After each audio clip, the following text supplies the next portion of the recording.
Hi, everybody. How are you doing? Give me a two if you can hear me okay.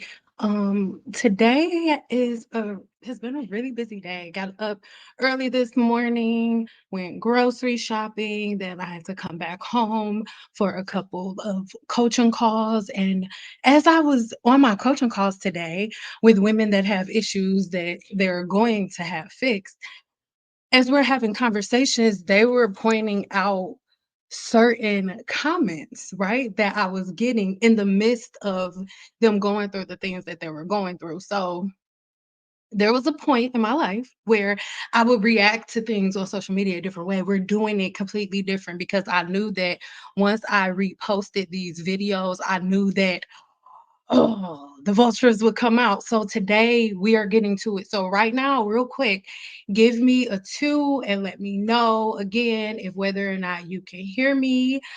Give me a two if you can hear me. Okay, good, good, good. Okay, so we're in here. We are going to get started. So, really quick, before we hop into this, I want to let you know my intention. Okay, I want you to know my intention. I don't need this on. I was working. Okay. So I need you to know my intention before we get started. My intention is not to control you, to call you stupid, to start drama, to be messy. No, no, no, no, no. I was taught that every moment is a teachable moment. And I just got done recording a brand deal. I'm taking this thing off and combing my hair as soon as this goes off. But just got done recording a brand deal. So I said, I'm going to use this as a teachable moment. So as I get started, I'm going to, and I'm just being transparent. I'm just being honest. Let me know where y'all from in the chat real quick. Let me know where you from. I'm not even gonna go into where I'm from, but all I'm gonna say is I'm gonna have to go about this in a different way. Normally, I read things and I break it down as I go. I am not going to be able to do that today. I talked to my husband about it, and this is the plan. Please stick with me. Ooh, girl. And I got tea right here. It's real hot. So that way, if I start getting excited, I'm just going to drink tea because this comment I know is really rude or whatever.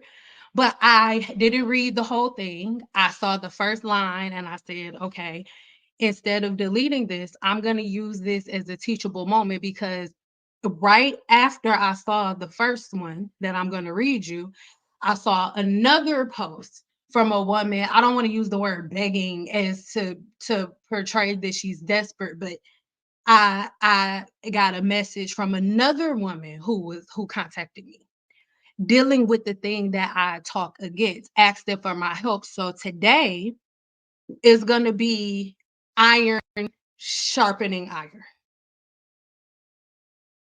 I am, listen to me. I am I'm really trying. So as you are over there, please hold space for me. I'm so serious. Please hold space for me. So I am going to read the comments. I'm going to read two, not negative comments, but just two comments that differ. Then I'm going to read another comment that is on the opposite side of the spectrum in the same video. So we're going to see two different perceptions from the same video, right? And then we are going to read over the concern that the woman has, right? Last thing. And then after I read over the concern that the woman has, then I'm going to head over to one of my website members because over on my website, right? You can join a free group. You don't have to pay for anything. You can join a free group and you can talk to me. You can email me. And what the last thing that I'm going to share with you is the result of what I've been talking about, her curing it. And I just said that was the last thing. And then after that, I'm going to give you some cosmetologist, one on the lower vibrational side for me, not that she's low vibrational, but one on the low vibrational side for me, and another one on the opposite side. And I'm presenting this information to you, my baby. You do what you need to do. Okay. So that is how this is going to go. Give me a 5. Yes, baby. Stick around to the end. I'll let y'all know about my free group and everything. Okay. So give me, give me a heart, an emoji, a 5. I think I said a 5. If you get my drift and if you are okay with where I'm going. Let me just move this light real quick. Hold on. Give me a 5 if you with me. And I really need y'all to bear with me. I am naturally a passionate person. I am not used to mincing my words because everybody that I grew up around or was raised around acts just like me. So I am not used to putting a buffer on. I'm that's foreign to me. So please take, if you look at it as aggression, it's not aggression. I'm passionate. Angry sin does not speak. I don't argue. I'm not one of those girls. So I really, really hope that you understand where I'm coming from. Okay. So the first one is an essay. Okay. And I don't, and oof, I've just been doing this for so long, y'all. I'm about to be 34. I've been doing this since I was 19. And okay, so we about to get into it. No, chicken, chicken, doo doo. Shook, shook, nee.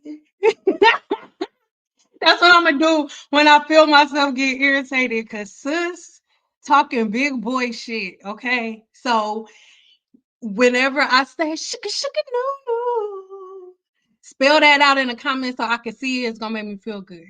Okay, so I'm about to put it on the screen so you can read as we go. Oh, shika shika no. I gotta take the banner off. Shika shika nee.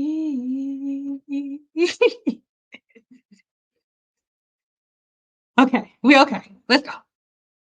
We okay. Okay, so sis said, oh, not to, okay, real quick context. This is a video where I was talking about wash and goes, how I don't like twist outs and wash and goes. And this was the comment under that video. This is all this emotion and this essay came under that. Okay. So I really don't understand why a cosmetologist that supposedly advocates for natural hair would believe and tell Black women that the best way to wear their natural hair is to alter it by straightening it. Real quick, I gotta take notes so I don't start talking shit because if I forget, okay, advocate, because I ain't said no shit like that. And then the best way is to wear it straight.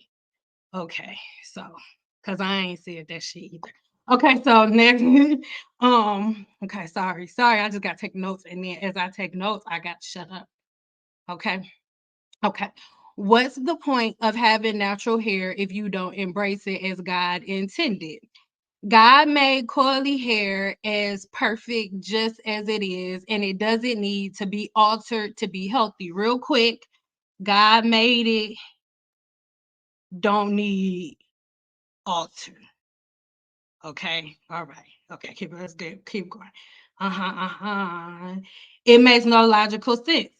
This is a dangerous ideology, especially for young girls who may already struggle enough with their self-esteem due to all of the whitewashing. Oh, yes, sir. All of the whitewashing when it comes to the beauty standards. A very poor representation of Black women and natural with the lace wigs and the caterpillar eyelashes. Ooh, hey, hold on, baby. Wait a ooh, shit, girl. Lace wigs and butterflies, baby butterflies, lashes.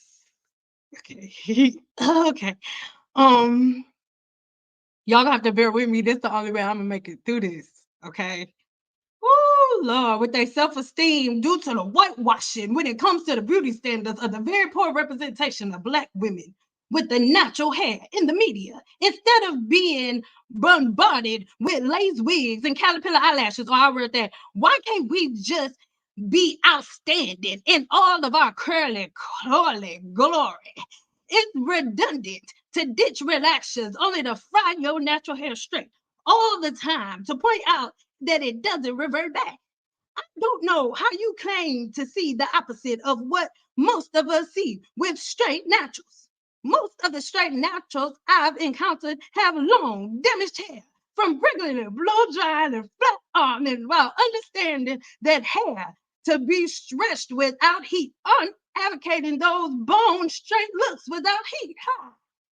They are getting silk presses, Dominican blowouts, flat ironing, etc. How is this better than wearing your hair out naturally as it naturally grows out of your scalp?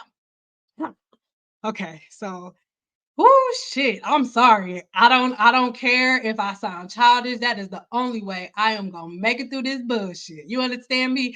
So then somebody else said, everything the person said in the message is true. Natural curls are gorgeous. And learning how to take care of them is what is needed. Altering them with heat all the time is not an answer. And I said, okay, I'll be just seeing you too. And she said, I'm looking forward to it. Okay. So then, after all of that, another comment said, this is the same video. This is the same video, y'all. The same video, the same comment section, right? Somebody said, I get it now. Don't let the hair get tangled. Always set the bonds. Minimal product that doesn't suffocate the strands. Routine trims more frequently if you were previously team natural. I said, that's all I'm saying.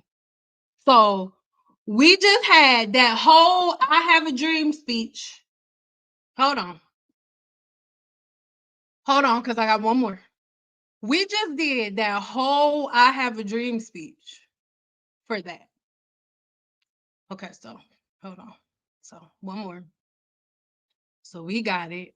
And then we have what I think is the problem. So if your hair is properly maintained, no regular natural styles like wash and go should break your hair. That's wild. Excessive manipulation, styling, tension, etc. can cause damage. And split ends do not cause alopecia. So I need everybody to write that down. Everybody write that down. Split ends do not cause alopecia. And I'm going to like when anytime something comes out of my mouth, I only let it come out of my mouth when I know that I know that I know.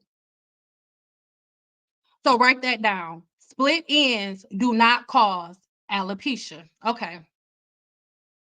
And properly detangling wet should never break it off at all. Signed, a cosmetologist of almost 16 years who has had long hair most of my life. So write that down. Long hair most of her life, which means that the practices that the length that she has is due to, we're not even going there. I don't give a shit. We're not going there because I got something else to do. I apologize. Sorry. That's why I'm saying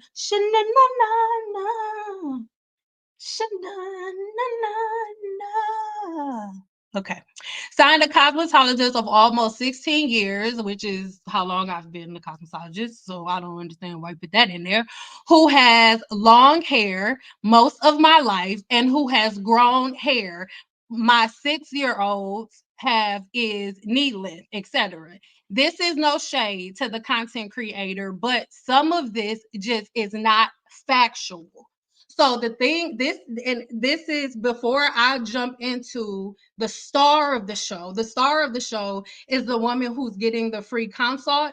And I mean, it's a mini free consult, not a full free consult, but a mini free consult. And I'm giving her a mini free consult because I know that most of you have this same problem, right? But again, I'm gonna go to the notes because those are Cosmo notes. Just stay with me, please. Just stay with me. Boom.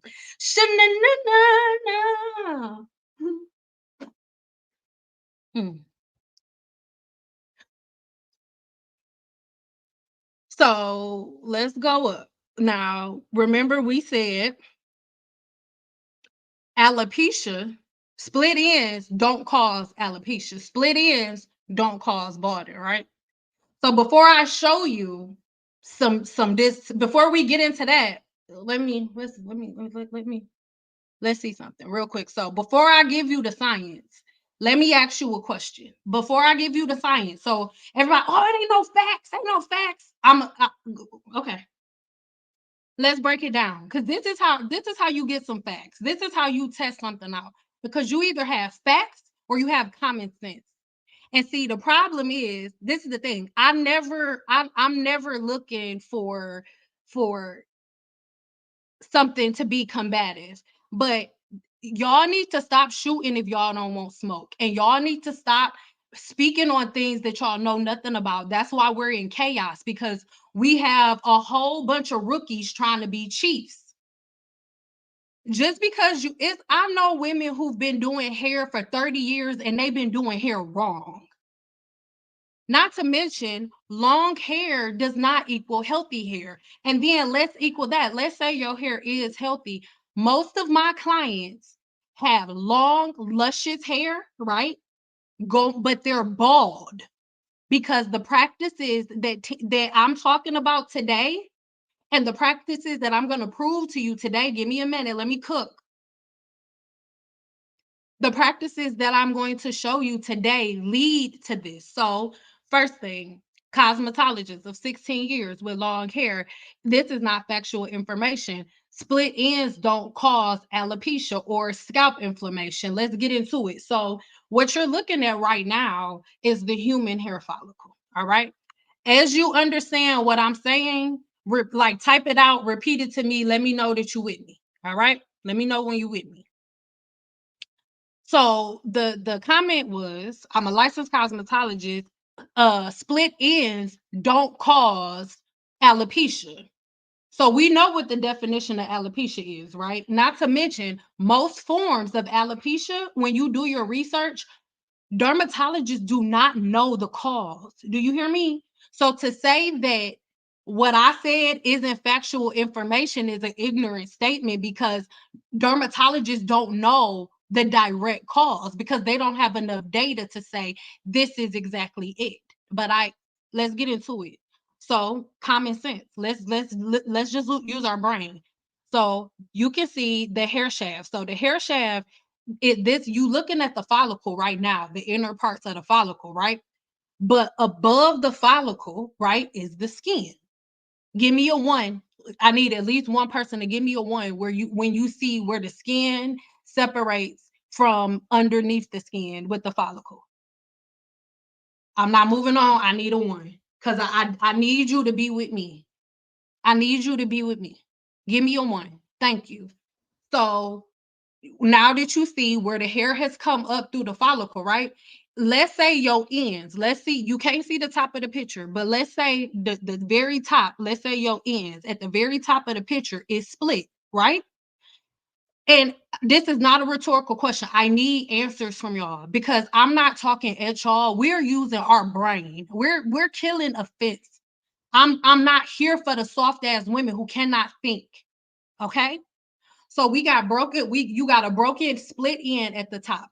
Your split ends are just like your stockings, right? You got stockings on, you got a hole in your stockings at the end of the night, and you go the whole day. By the time you get back home, the run is all the way to the top of your stockings. Think of that the same way your ends are, because it's the same. So your ends split all the way at the top. Please explain to me what will stop your ends from splitting all the way down to the hair, to the root, all the way down to the bulb. Look at the picture on the far left. Explain to me, explain to me what is going to stop your ends from splitting, going all the way from the top of your, like from your ends, all the way to the bottom of the bulb. Can anybody answer that for me? Nobody can.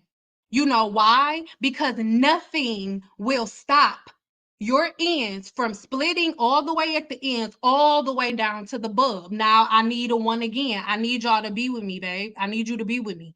So as you going down the hair shaft, right? Give me a one when you see it. The picture on the far left.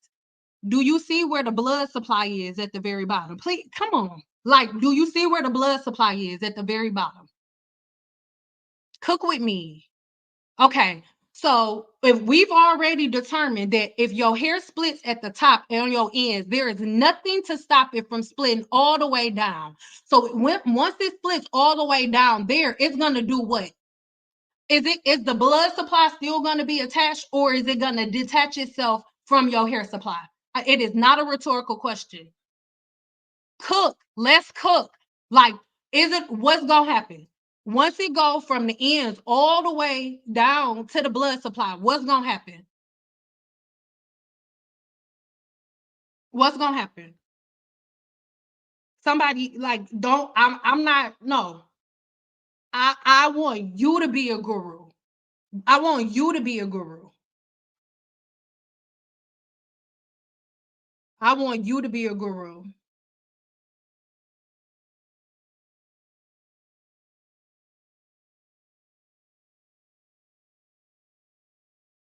What we got?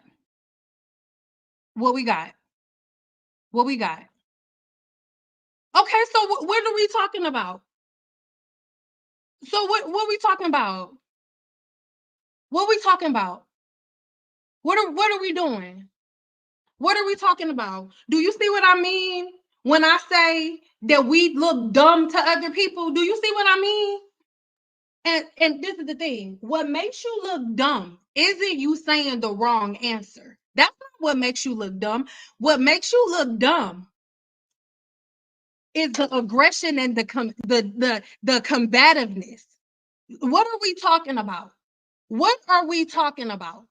And this is why we can't get anywhere, because everybody wants to be because I got listen, I used to wear my hair in a short pixie cut on purpose.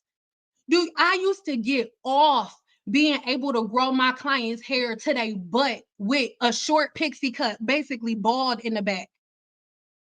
I get off on it.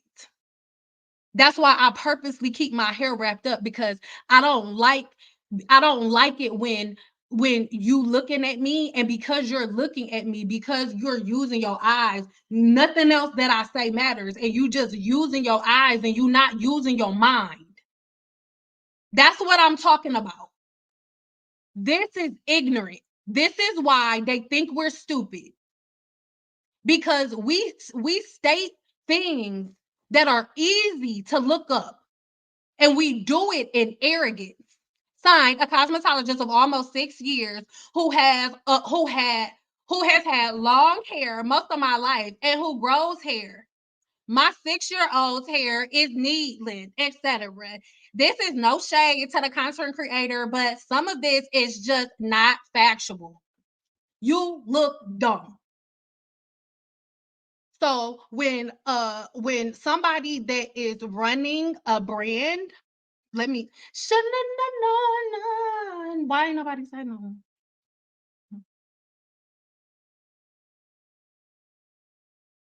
Hold on.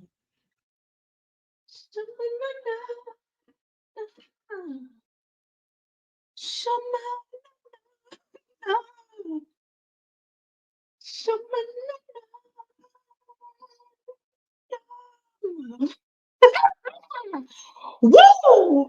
So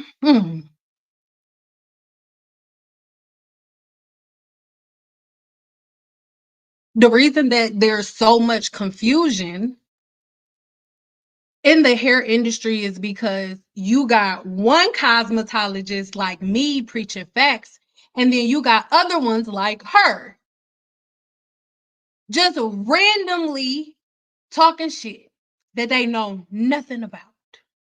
So, lastly, let's hop into one of the people from my groups. Okay. So she says, my hair was healthy back in the day, child. Exactly what you said. We stretch our hair thinking it's long, then boom, go get a blow dry and a press, and it's not long at all. So we kept having more conversations because that's what we do in the group. I asked her if she could send me some pictures. So she sent me these pictures, and this is her hair. This is her hair before she started like going super hard on her team natural. This is her hair before she started going super hard with her team natural. So I saw the end result first before I saw anything that I'm showing you. And then I said, well, can you send me your hair curly before you got it straightened and stuff? So this is how her hair looked curly. Give me a two if you think her hair is going to look damaged in any way, shape, or form when she straightened her hair. Her hair looks majestic. Like, no, I'm not, this is not a rhetorical question, and I'm not trying to play you. I'm not trying to play you, I swear to God.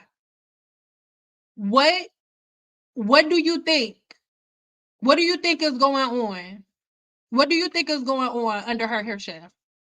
What do you think? What do you think they're gonna see after they straighten it out? What do you think? What do you think?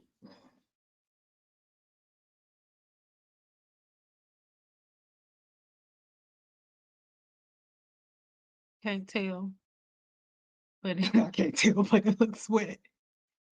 Okay, so let's get into it then. Let's get into it. This is how it looks straight. Hello. This is how it looks straight.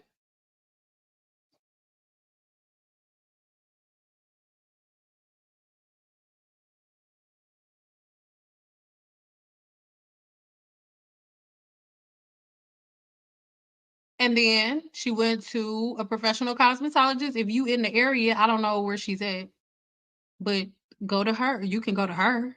She gets the job done. She's a cosmetologist. Yep. So from here, top picture, ponytail. This is how it looks wet. After years and years of natural, this is how it looks straightened out. And this is how it looked after she cut it. Hmm? Are we together? Are we together? And I gave you an example. I gave you a visual, right? Just like a common sense example of how split ends cause balding or different forms of alopecia. But let me give you. I'm good. I got one more picture. It's a picture. I got it. Okay. So this is one hair shaft disorder.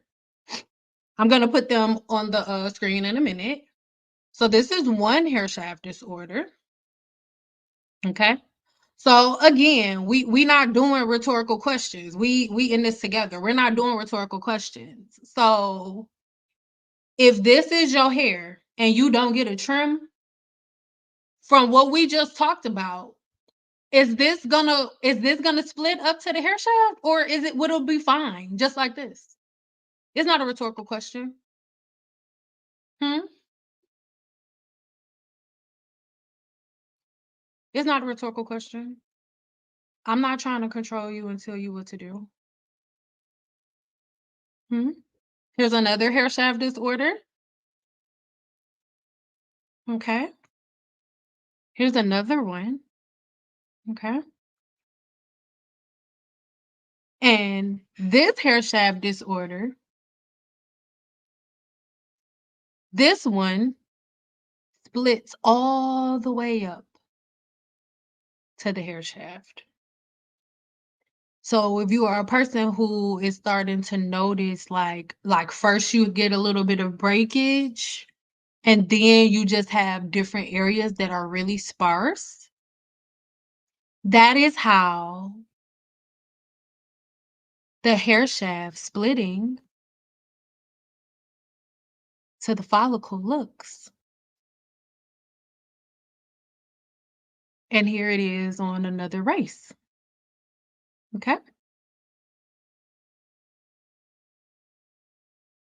So do you understand why, before we get into the last one, where it's going to be kind of like her live consult, that is going to kind of be a live consultation for everybody?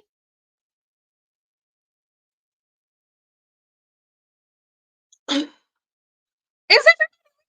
Do you get it? And to be honest, I really hope that y'all don't think that I'm trying to be rude. I was going to respond to this essay because when I first looked at it, like when I looked at her picture, she looked like younger, but this is like a Sunday sermon of emotions and how like how I'm supposed to advocate for women. Let me tell you something. Ain't nobody going as hard for y'all as I am. Because who else is taking punches the way that I've been taking punches on social media for at least 8 years, like I am? Who? And saying the same shit. Who? Okay. So if I'm not advocating for you, I don't know who is. Because if think about it, I could go along with everybody else and create stuff and sell it to you. Like we sell out every week on my tea. That's why I'm not like crazy, crazy, crazy promoting it because you guys are amazing.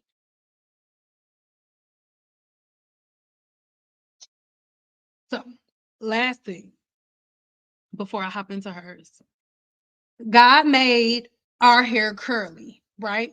First of all, God made a whole lot of different races of women hair curly. Nobody's gonna attack you. Moderators, please be in the building.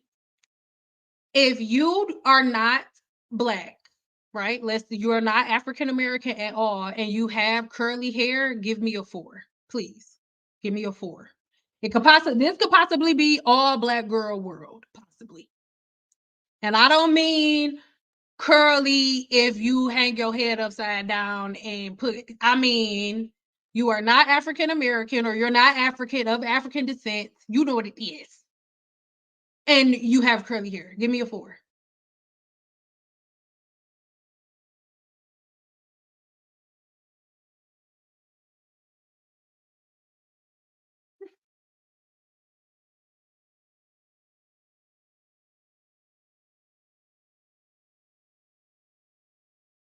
If you don't mind me asking, what race are you? If you don't mind me asking, I really hope that I'm not making you uncomfortable. Mm. If you don't mind me asking, what is your race or what is your what? Because you know what I mean. I'm a black girl. Girl, I can't see you. If you don't mind, if it's too much, no, not black. I know. So I'm not being rude, but you don't count. Thank you. Like if not, you can't be black at all. No black, nothing. Is your hair curly and you are not African nothing, not mixed with nothing? Thank you.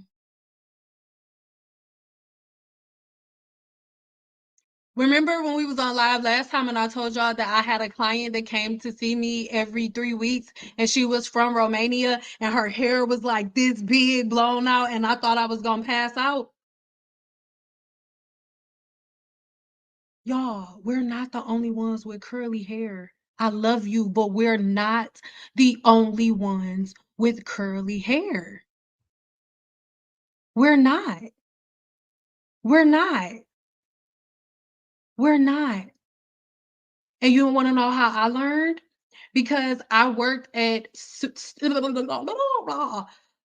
solar salons, and solar salons is out of like 30 studios that was in there. I was one of like 3 black girls. I learned how to do eye tips, tape ins, fusion, all of that from them. And then I taught them how to do. We traded techniques, y'all. Let's stop trying to be let's stop trying to be so divided. No. So, yeah. Yeah, God. We're not the only ones with curly hair. We're not. We're not. So, I am going to hop into this very last one. This is now we all good vibes now. Oh, thank you, Lord. Oh, shama na na na, shika boom boom boom. I'm so proud of myself. And to be honest, both of y'all was special, so it wasn't even worth like it was today. This read was rather simple.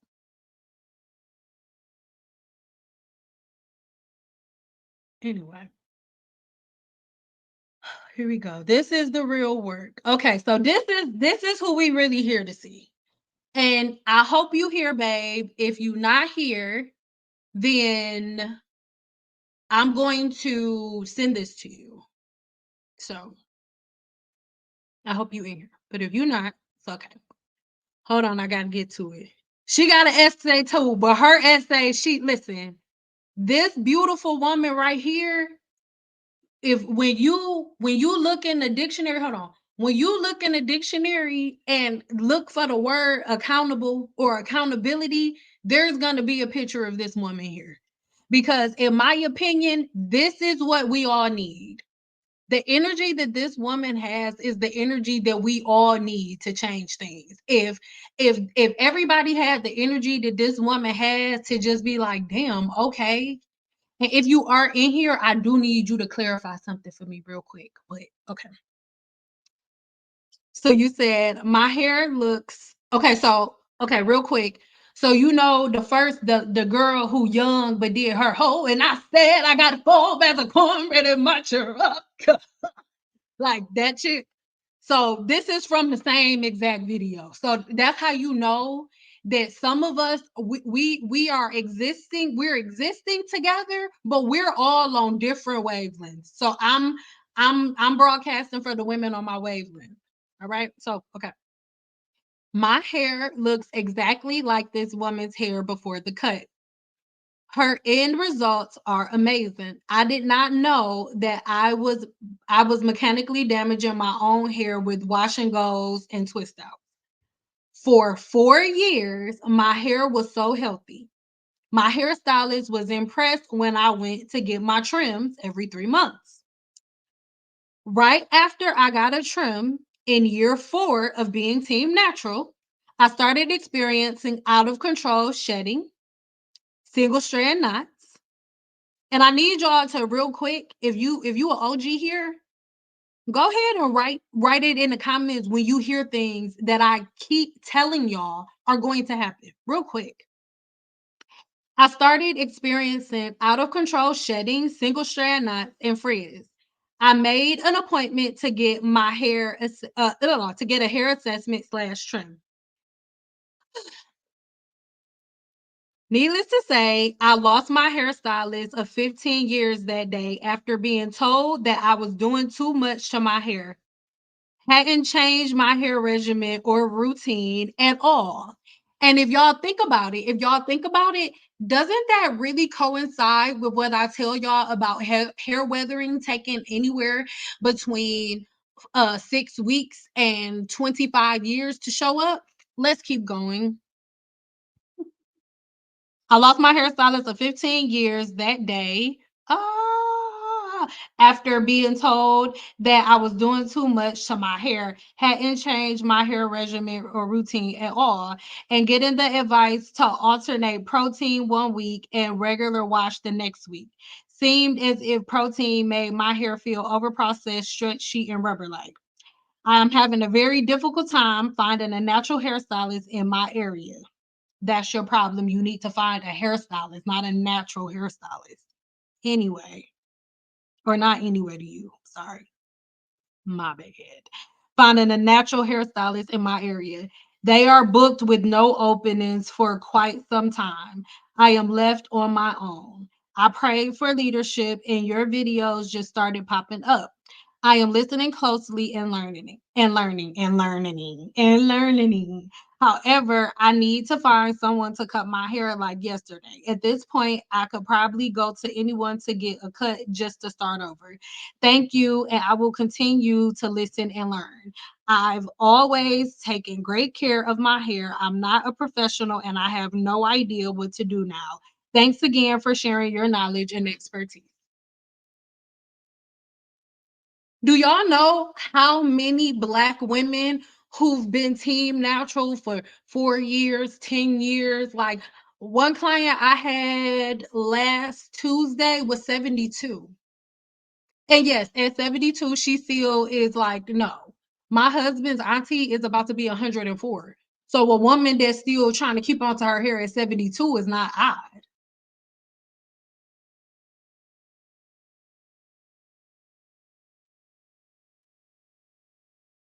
When I make the videos that I make, I am not making these videos out of my opinion or anything. Not to mention, let's get into this before, and then I'm gonna get into y'all comments, all of them. And let me say this: do not shoot if you don't want smoke. Moderators, I need y'all to be on deck, because when I see somebody, like, I don't have a problem with y'all having opinions, asking questions. I do not have a problem with that. That's fine.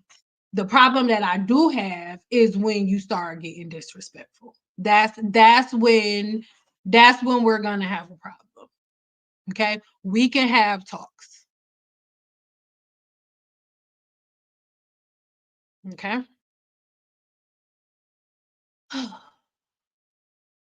Plus, I also, if you want to get into greasing the scalp, we're gonna get into that too. But I'm going to go ahead and shoot your questions. Shoot your questions, and I'm about to. Okay. So that was from when everybody was ready to go. Hmm?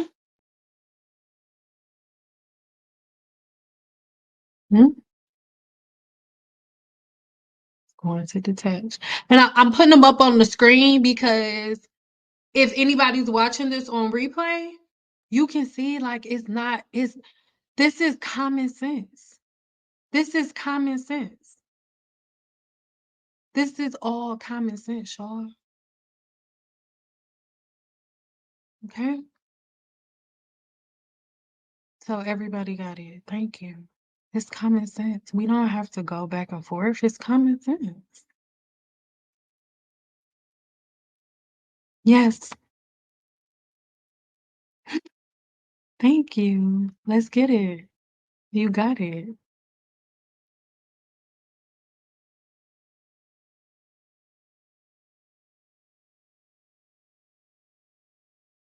I'm just making sure everybody's seen. I don't want nobody to feel. Was that when I I may have to do it again.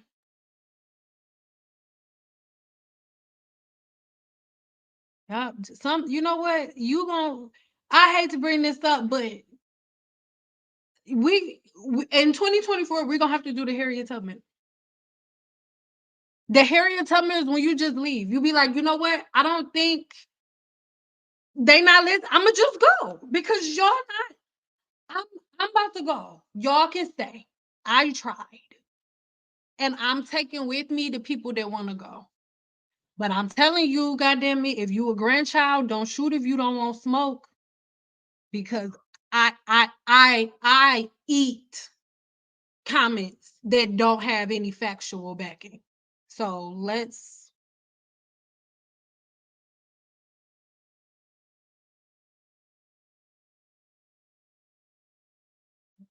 You got it. You got it. Big gaps and lots of short hair in different places. Yep.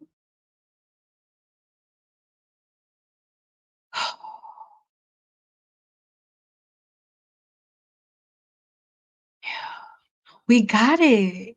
So this is my question, and everything that I'm saying, nothing is a rhetorical question. I want us to really, like, let's cook.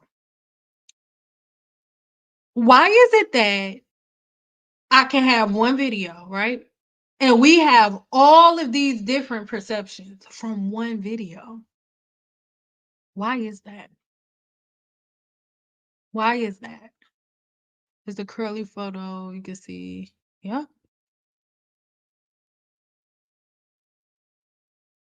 Yeah. Yeah.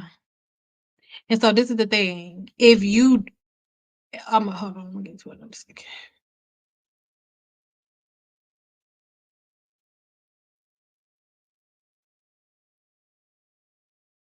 How long can it take for people to see the effects of split ends balding? It depends on how much you manipulate your hair. So, for example, if you are a person who is always doing, and this is why I don't like washing goes. I'm not being rude. If you're always doing manual manipulation with your hair, for example, if you get a roller set, right? If you get a roller set, all you're gonna be doing is wrapping and unwrapping your hair at night. And then once you unwrap it, that's good, and you're not touching it again until your next wash day, right?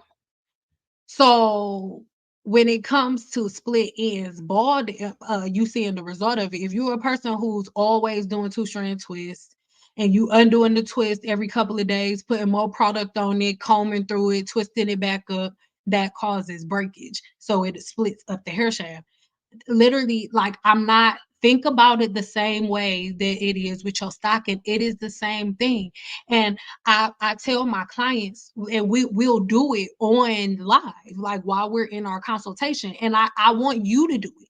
You go, some, at least one person. It's a bunch of women in here. It's 120 women in here. And give this video a thumbs up.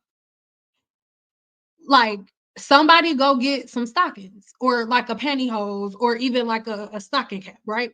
And put a little hole in it. And then just while we sitting here, like, just as you listening to me, just keep going up and down, like the same way you put on products, all of the team, like the same way you rub across your hair, do that. And then in a minute, just keep looking at it. And when you see the split move, then say something in the comments.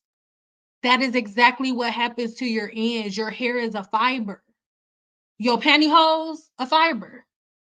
It, like, I'm so serious. Please, it's 130 people in here. At least one person go give me some pantyhose, put a small little run in it, and all while I'm talking, just sit here and like do same way you put conditioner on. Everything that you do to your natural hair when it's natural, while it's wet, do that. That is what's happening to your ends.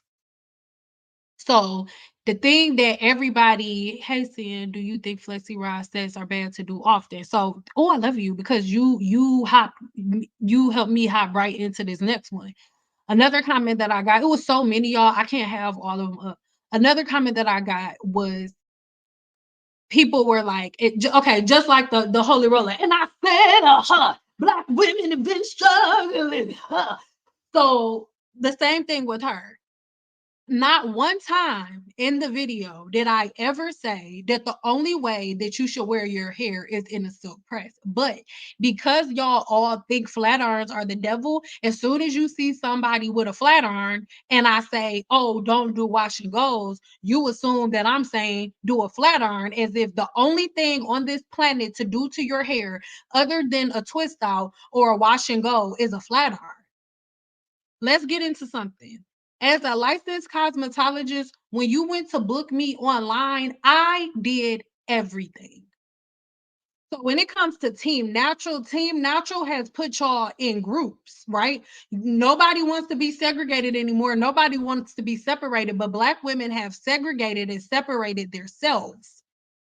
In the beauty supply store, everything is equal. At Cosmoprof, everything is equal. Everything works with everybody's hair equally. And if you are a cosmetologist that understands porosity and understands the scalp, you can go in there and pick anything for your client, because not one time in my entire career have I ever walked into a beauty supply store and said, oh, this client is Black, so I need this leave-in conditioner. No. You know why?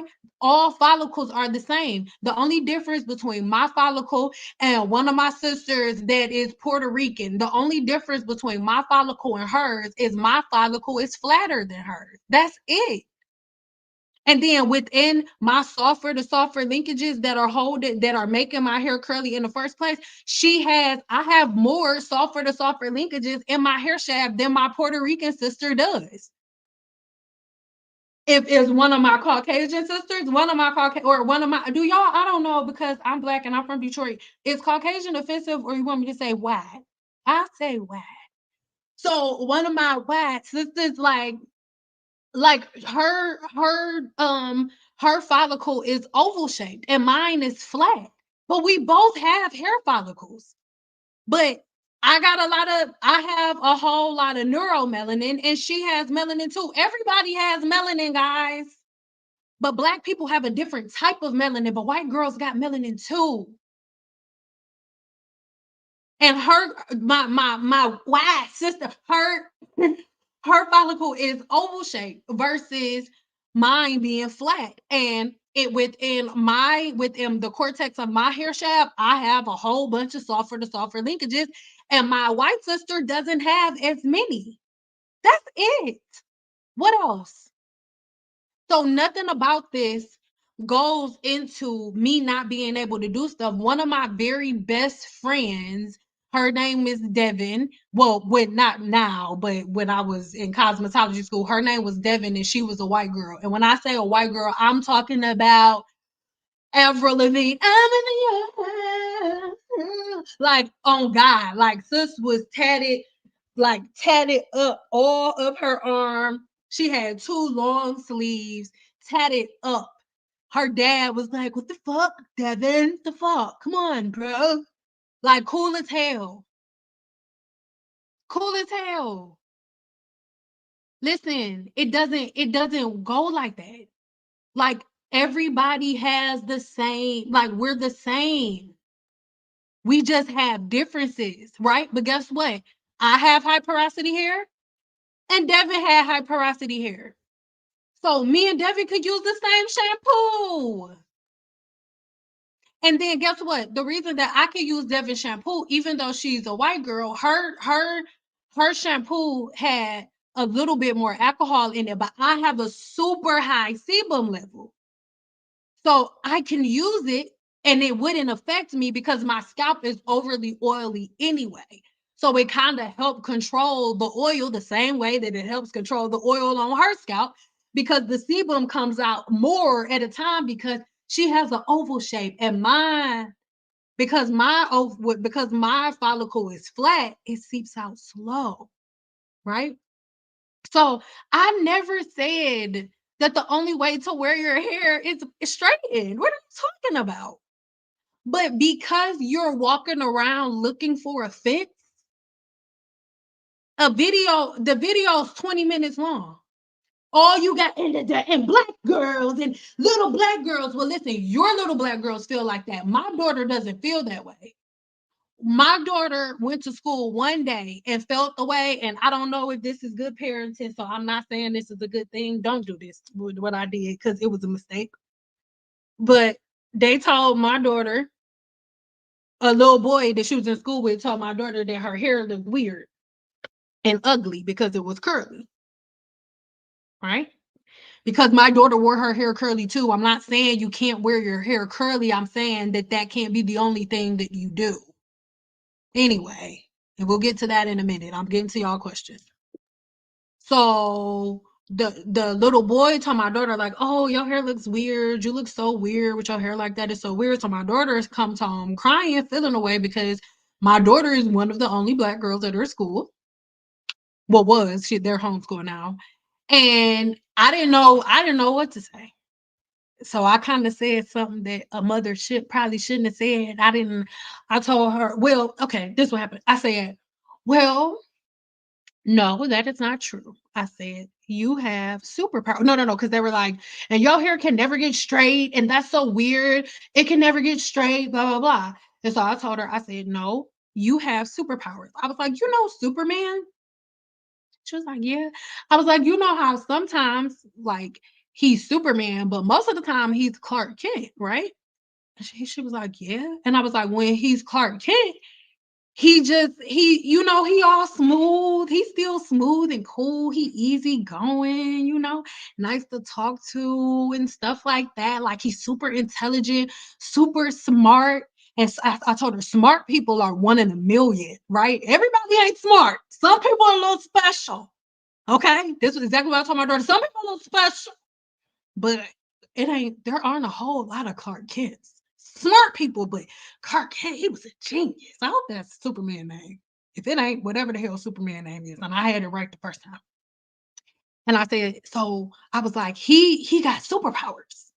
I said, so, but then when something go on, and he like, you know what? I want to switch up. I think I want to do a little something different on him.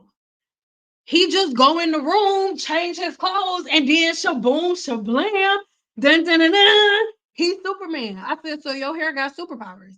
Sometimes you can be, and then when I said that, I wasn't saying, oh, curly hair is Clark Kent because it's lame, and straight hair is no, I wasn't saying that. I was drawing the metaphor for my daughter of you being able to switch and do whatever you want to do. And I said, and then sometimes you could turn around and be like, then and like, I want to be straight today. And then you could be like, oh my God, something else popped off. I'm about to change back to my superhero uniform. I said, like, let's say your curly hair is your superhero uniform. And then you can turn around. All you got to do is spray a little bit of water. Just a little bit of water. Powers activated. Like, what up? And you tell him, like, you ain't got superpowers. And so she was like, oh my God. And my daughter's a Capricorn. So she'd be like, hell yeah. She didn't say that. She better not say that. But my daughter came back in the room like 30 minutes later and was like, Mom. I was like, yeah. She was like, in the morning, can you like just straighten like one little piece, like a bang? Like just one little piece. And like in my heart, I wanted to say no, and I should have been listening. I should have, but I was like, okay. And I just put it on low heat and I straightened it. So then me and my husband go pick my daughter up from school, and Miss Hutchinson, which was her teacher. Oh, I love Miss Hutchinson. Miss Hutchinson was like, oh my God. I remember Miss Hutchinson showed me her tracks. Like, Bella told me you do hair. And well, she don't call her Bella. My daughter's named after me. Cynthia told me you do hair. Like, can you fix my clip-ins? Look, like, girl, they're hanging. And so, anyway, so she was like, can you come here for a second? I said, yeah. So this is what happened. My daughter was back in school. The little boy walks back up to my daughter again and says it again. And this time it was the little boy and his sister. He had a twin sister. And so his twin sister and then her friends are all it's just two, so three girls all together and one boy, four. So they talking crap, and my daughter was like, well, whatever, like you just mad because I got superpowers and you don't.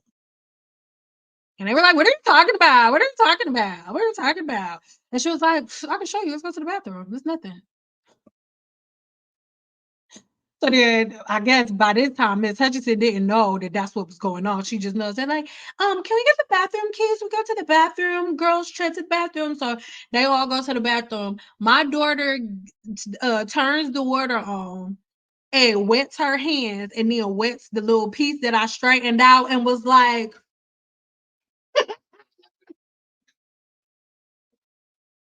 ta-da! So the reason that Miss Hutchinson came and told me is because all of the girls, and all three of them had wet hair when they came back to class, back to the lunchroom, because they was all like, shut up, you have superpowers. I have superpowers too.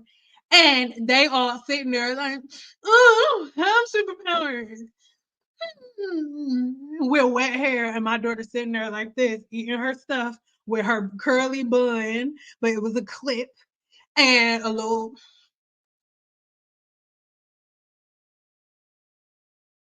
So don't do that with your kids.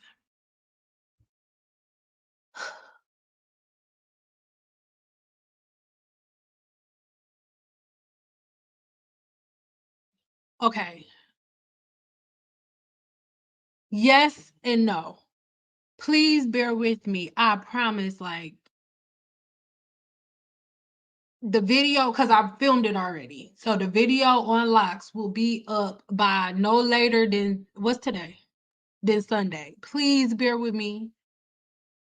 And thank you for asking this question, because like I said, people are all in the comments like, oh, you're saying that the only way that a Black woman should wear her hair is straight. Like, When I tell y'all, I respect women that wear locks so much.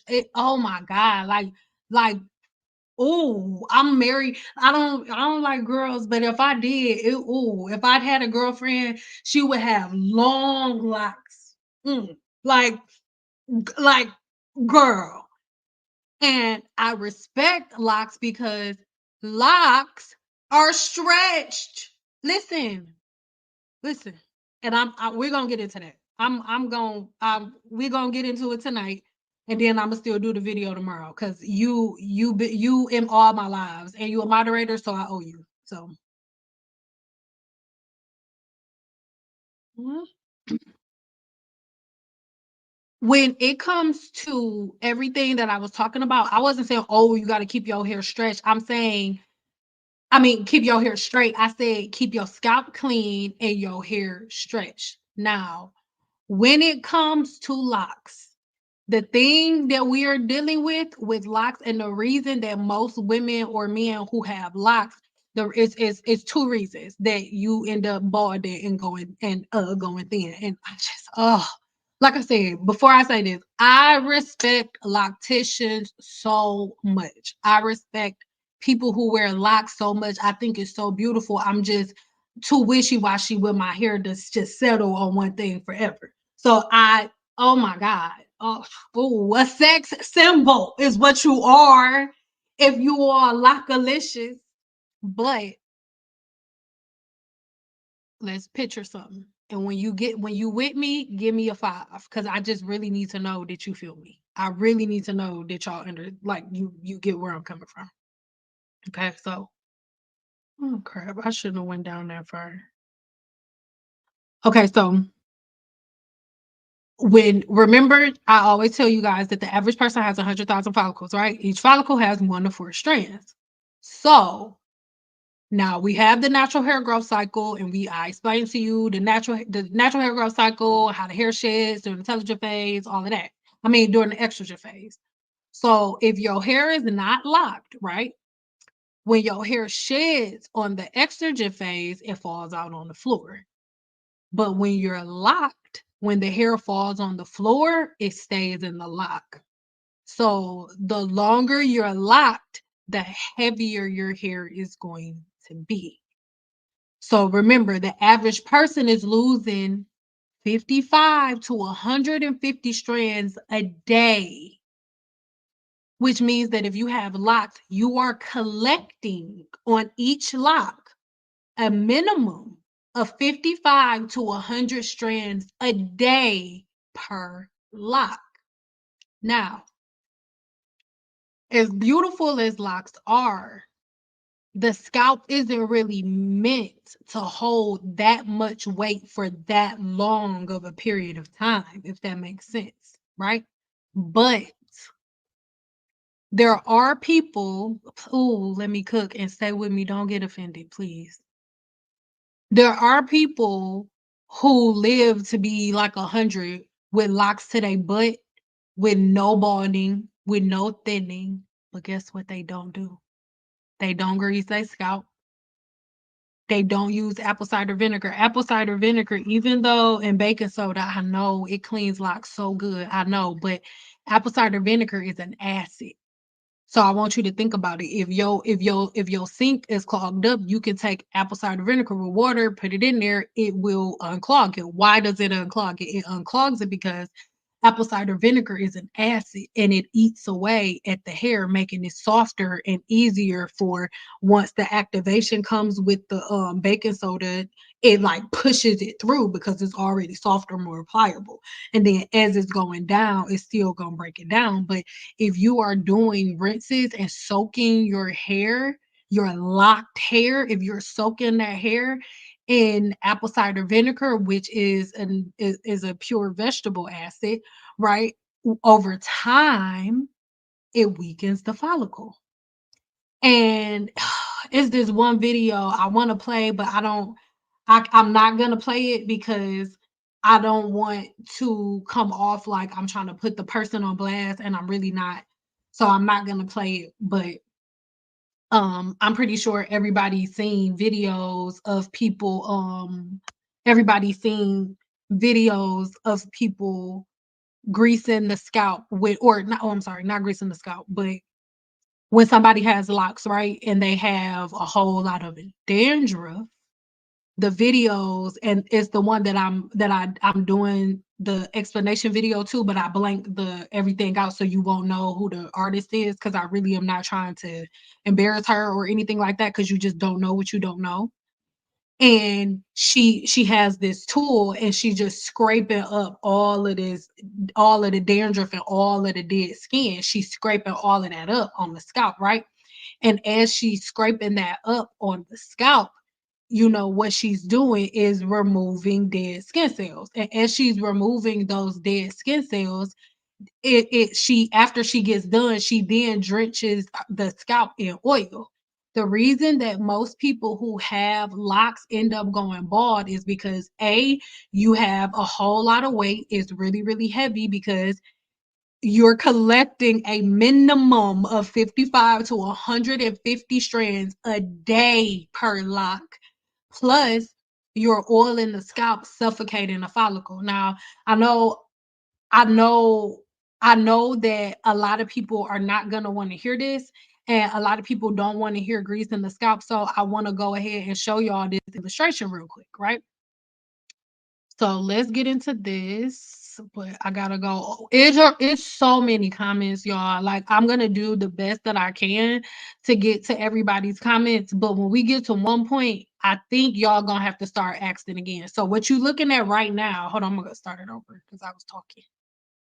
So what we're looking at right now, and this what you're looking at, the in the upper left-hand corner, this is the medication that slows down sebum production. This is a medication that will have to be prescribed to you by a dermatologist, right?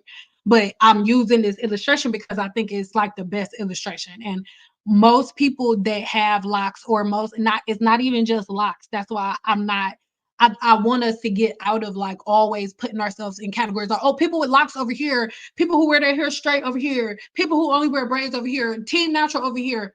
I'm done with that. We're done with that. We are not broken up in groups. I don't care how you style your hair, the follicle is the same.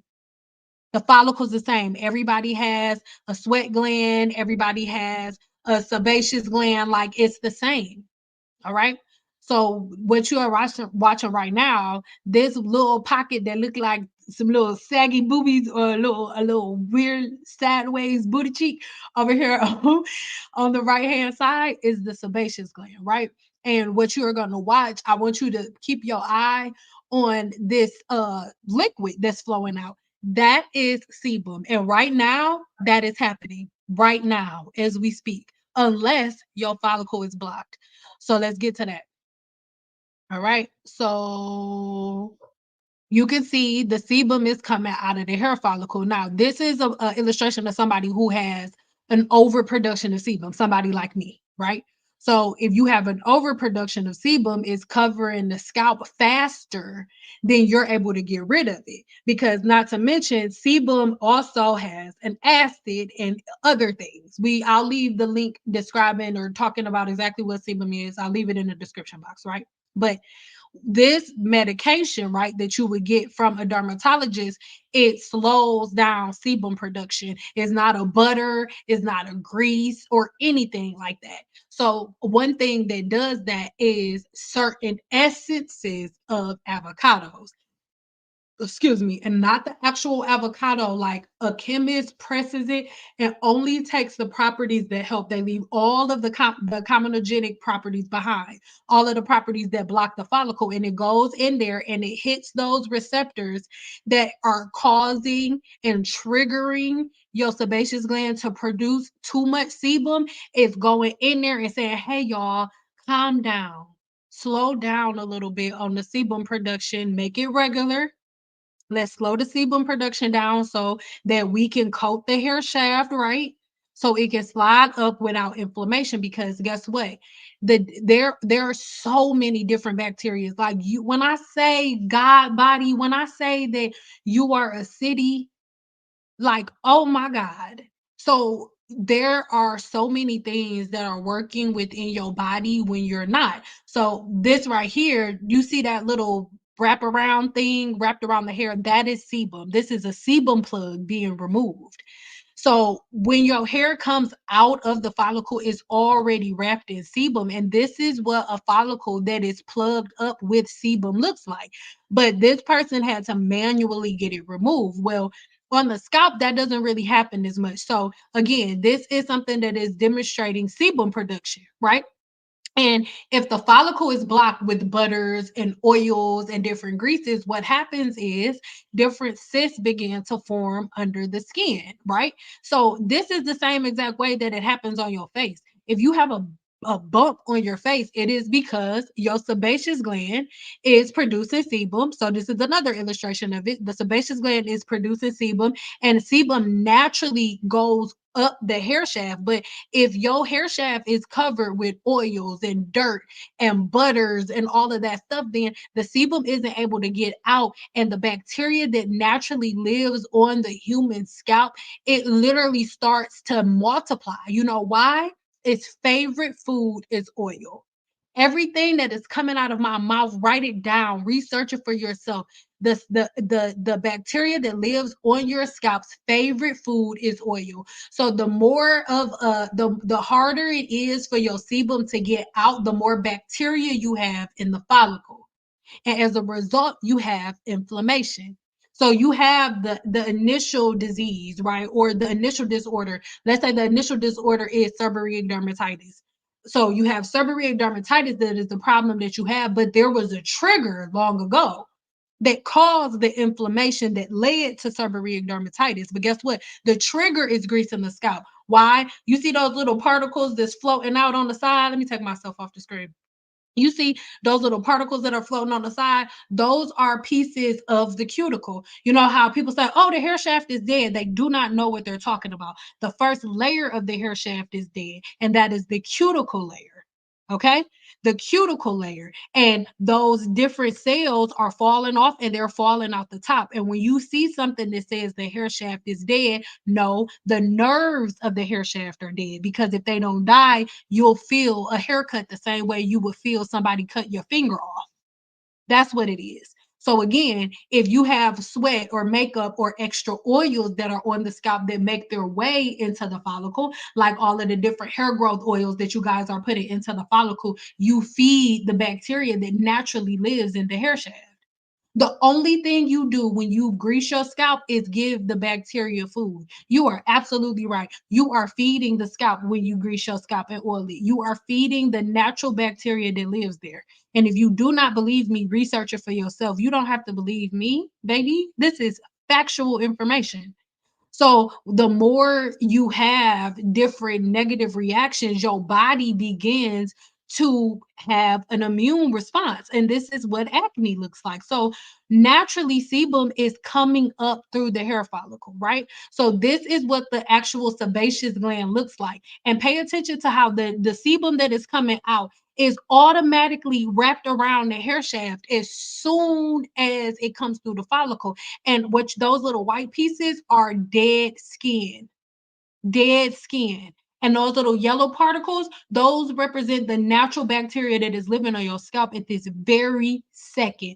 The bacteria whose favorite food is oil is all on your scalp right now at this very second. So notice how the sebum is already wrapped around the hair shaft on the inside. The blackheads, the whiteheads come from those bacteria that are in the follicle being fed and over and growing. And so your body creates pus or different forms of inflammation to fight those. So when it comes to somebody who has locks, this is what the skin cell turnover cycle looks like. The ones on the bottom, those are your new skin cells, right? And every 28 days, the skin cells on the bottom, I'm going to rewind it a little bit. Every 28 days, the skin cells on the bottom, they die off. I'm sorry, the skin cells they die off. So you see the top that's flying off and what's moving up from the bottom, those are brand new hair cells. And you see those little circles, those are hairs that are about to come through the follicle as soon as that dead skin leaves and that next layer is able to make it up to the top. But if you're always oiling the scalp, and only co-washing the hair, which doesn't remove oil or kill bacteria, that dead skin never makes its way up. And as a result, you get inflammation in the follicle, and then your hair thins out. And then a person with locks, or just anybody in general, goes from having 4 hairs per follicle to 3 to 2 to 1. Not to mention, if you are losing hair follicles per follicle, then you having something to put that type of weight on it isn't going to make it any better, right? You having something that puts extra weight on it is just going to make the follicle more susceptible to breakage. So I really, really hope that makes sense. I hope that I was able to answer that question, and it's not just for locks, it's for everybody. All right. All right. I really hope I didn't offend anybody. Hassan, it's been so long since I seen you live. I hope you've been doing well, love. I have. I've been doing so good. Oh, I love you. Thank you for watching me, beautiful. I love you guys. Thank you. Take a picture, remember Day Day Love. Black and Puerto Rican. I'm sorry, and I ain't mean that, like, girl, you still black and Puerto Rican. Oh, girl. Oh, girl, you sexy girl. So I wasn't saying it like that. Yeah, I think I seen all this. Thank you. I love you guys. Shout out to my curly sisters of all races. Like, girl, what are you talking about? Like, different flavors. What are you talking about? I love being the little caramel chocolate drop in my group. And it was one other black girl. And then there was another girl that was black and Asian. But I love being a little, and I'm not even, because I've been wanting to be dark skinned my whole life, but it never happened. So when you got a bunch of friends that's either biracial or other races, you dark skinned. So my curls are tight, but okay. I saw these already. There's healthy and unhealthy ways to go about hairstyles. I don't understand. Girl. Okay, so you here? Are you still here? Are you still here? Because that was like an hour ago, and I wasn't paying attention. The question that I have for you, if you still in here, when you said you lost her, what do you mean? Did she? Oh God, did she pass? What do you mean you lost her? What do you mean? What happened? Why you lose her? I just, because we already talking.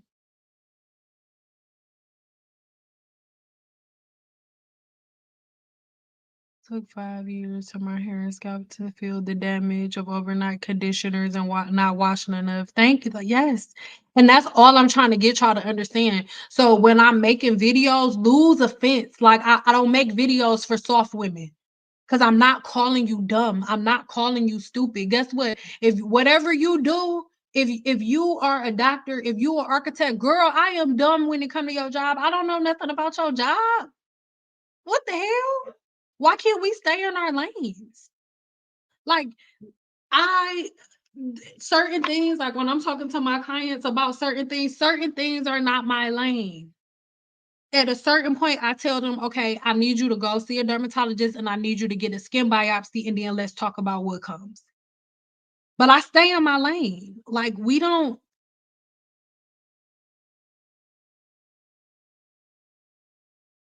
Oh, gee, I've been here since before you started your own hairline. You need to bring it back. Oh, I don't know. Okay, so I'm not bringing if I was to bring my hair care products back, I'm not bringing my hair care products back until I know that the majority of women that are out here understands the things that I'm talking about. So I feel like by this time next year, if I keep moving at the rate that I'm moving and I don't let up,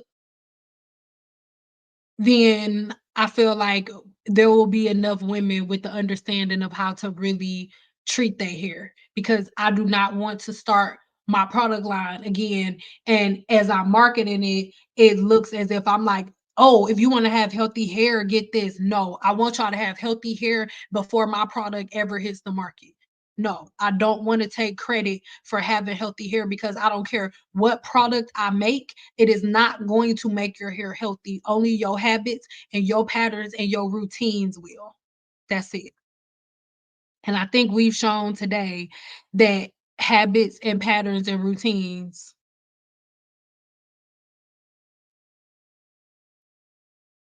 Honestly, all of the other women in my family have severe hair loss and thin and fragile. And I'm not being disrespectful, it's because they've been greasing their scalp since they were little girls. They've been killing their follicles for years. But and this is the thing. Out of 500 women, there'll be two that it don't happen to that just get lucky. And then those two be like, it don't be happening to me. So y'all are stupid and you dumb. And I got long hair. I've been doing it for this amount of time. And then they turn 70 and then they wake up one day and all the hair in the middle of their hair is gone and they're calling me. But the difference is these women are not prideful. These women are like, okay, let me look for answers, and shoot. Like the women who book me for one-on-one consultations, and this is the thing, and I'm not being disrespectful, but oh, I love women from the parts of the world where I'm from. And I'm not gonna do this because I don't want anybody to feel disrespected. So I'm not gonna do this. But I was like, if I could do one-on-one bookings and and say like the only people that can book me are people from New York, Detroit, Chicago, Ohio. Ooh, Ohio. Oh, baby. Those four, Detroit, New York, Chicago, Ohio. Those four, and this is why I know those are the places that you don't want to be walking around outside by yourself at night with the hood with your good shoes on. But they so real. They so authentic. We can speak frank, we can shoot it, and I could speak frank and we can get results. I cannot get results with no soft woman who can't take accountability. I can't do anything with her. Nothing. Can I ask you about the best styles to do that don't include blow drying? I just I have just blow drying more and I honestly don't see the issue, but I want to know if other styles sit under the dryer.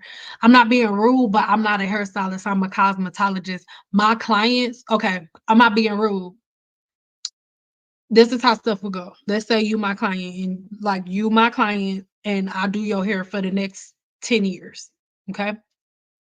You come see me every 3 weeks, not every 2 weeks, every 3 weeks. That's why I get so irritated with these soft women in my comments like, "Oh, you're saying that as a black woman, you only wear your hair straight." You're so annoying and soft. It's so annoying. My clients would come to me every 3 weeks. So they would come to me and I would straighten their hair and they would wear their hair straight for about 2 weeks. The way that I the way that I do hair, their hair did not revert back. I don't care how much they sweat. I don't care how nothing. And so this is where products matter, right? This is the only time products matter. If you got somebody who sweats a lot, then the products that you're using are going to be more silicone based. Okay. And I have a video coming all about silicones. Oh, I hope you're here for it. Because all of my silicone haters, oh baby. Yeah. So if you end up like going ahead and just using the right product, y'all, like it's not complicated. But what happens is everybody is trying to like switch off all of these different styles and stuff, and it ends up making your hair worse than it really is. Because, like I said, my clients will wear their hair straight for about 2 weeks, and then by the end of those 2 weeks, I would tell my clients, I don't care how cute it is, if your scalp starts itching, it's itching too much, or burning, shampoo your hair. When my clients shampooed their hair, they had different options. They didn't none of my clients flat iron their hair themselves. None of them, ever. None of them blow dry their hair themselves. None of my clients owned a flat iron or a blow dryer, but they all owned hair dryers though. Like, hooded hair dryers, they all owned rollers and flexi rods and perm rods. Mhm. Somebody asks, "Oh, what's the difference between doing a Bantu knot and a two-strand twist and a flexi rod?" Oh, baby, it's a real big difference because a woman who does a roller set and then comes from under the dryer and a woman who does a twist out and air dries her hair looks completely different. A woman, the reason that people who have their hair locked grow hair to their butt is because they keep their scalps clean and their hair stretched. Their hair is stretched. It has nothing to do with wearing your hair straight. Oh, colonization. Oh, colorism. Beat it. I'm so sick of y'all with that. I'm sick of it. Like if we keep focusing on that negative, we're gonna have it. That is not my reality. Listen to me. That is not my reality. I was it like I always say, like I've been in the industry for over a decade. I have worked around the majority. No, I did not. I've never worked around all black girls. Never. Never. On purpose. On purpose. Y'all, it's not what you think. They're not all judging us. They're not all like, "Oh, she's dumb. Oh, she's stupid." No. It was a white chick that worked down the hall. Me and her had me and her had the biggest doubles in the building. This is when I worked at Phoenix. We had the two biggest doubles in the room. She was so damn cold. Now I was in the double by myself, right? She had two assistants. And one of her assistants did the color, the other one did extensions. I used to sell virgin hair. They would walk down and get hair from me. And after years of her getting her hair from me, one day she was like, "Oh, will you show me how to do hair extensions?" I was like, "Under one condition." She was like, "What?" I was like, "You got to show me how to do hair extensions and I need you to show me that color technique." So we was like bouncing back and forth off of each other. Like, what? We're not. And the thing is, I'm from Detroit, so I never was around women from other races. So let me say this: I'm not judging you because I felt the same way too. Listen, I felt the same way too. I'm from Detroit, Michigan, where everybody at my school, I don't know how it is at the school you went to, but everybody at my school was black. And the one that we called a white boy wasn't a white boy. He was just real light skinned. Or he might have been his biracial. I think he was biracial.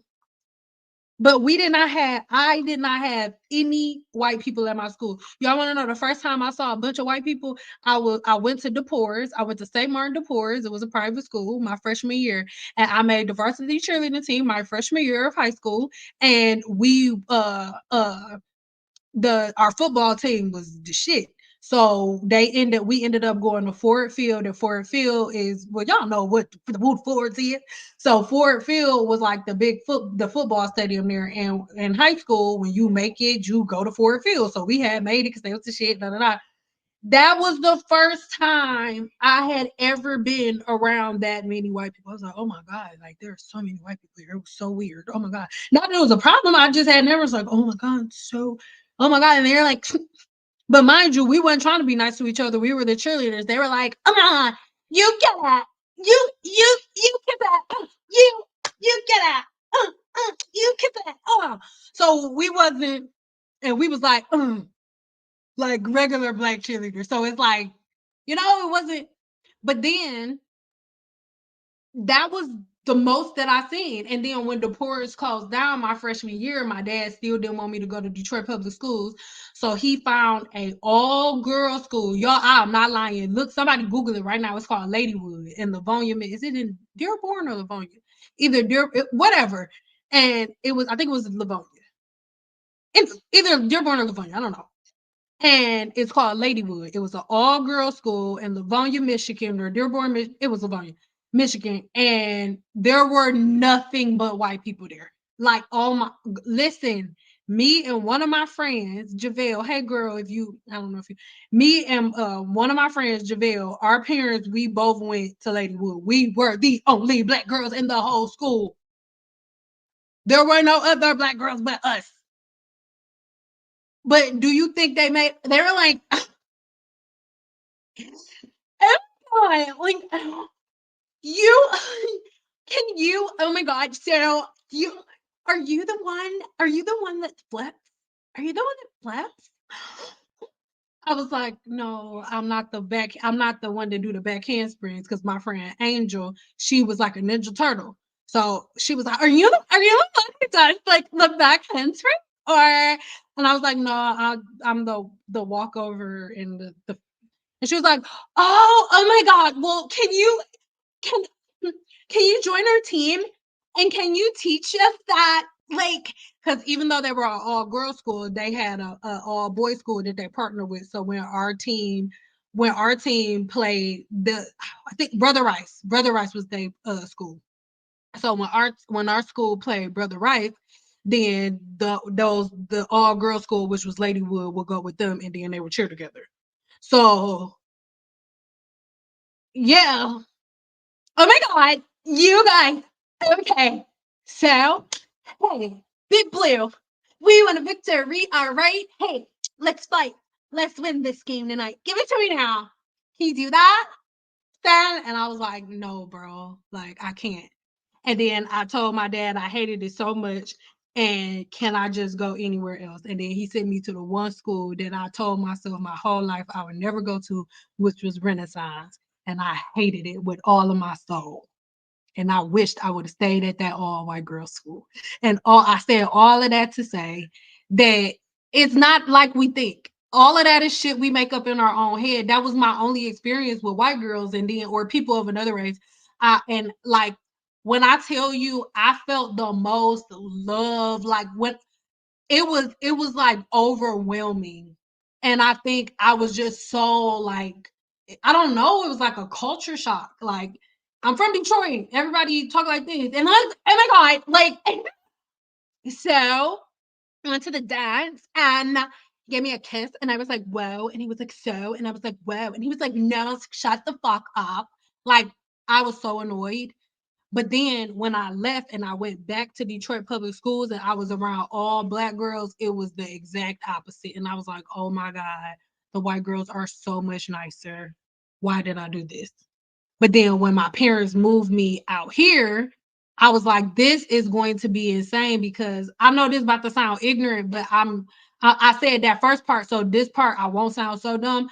I did not know what a like I did not know what a Samoan was. I had no idea until I had my first Samoan friend. I had no idea. And my dad was like, you know the rock? Like I'm like you name a race, I got to meet them because Vegas is the melting pot. Like everybody comes to Vegas. Nobody is you rarely meet somebody who's born and raised in Vegas. Hey, Jocelyn. You rarely meet somebody who's born and raised in Las Vegas. So it's a melting pot. Like so when I see comments like and black women and we are singled out, it's like that's the reality that you are choosing to live in, but that's not everybody's reality. The most hurtful things that have ever been said to me and the most rude things, the most disrespectful things that have ever been said to me have came from black women. I have never had a woman out of like outside of my race call me out of my name. I've never been into a fight or a disagreement with a woman outside of my race ever. And when we do have issues, it's like, oh my God, can we talk? Like, I I okay. So listen, like I don't know what you meant by that, but like I didn't mean it like that. This is what I'm trying to say. Like, what the hell? Like I don't know. Okay, so it's so many comments. So I need y'all to do me a favor. It's so many comments.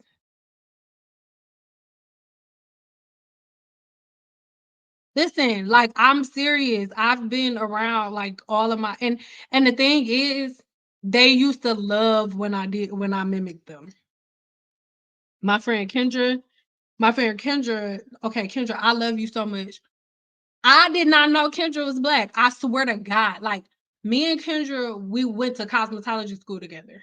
The whole time we was in cosmetology school, I thought she was just a thick ass Mexican girl. Whole time.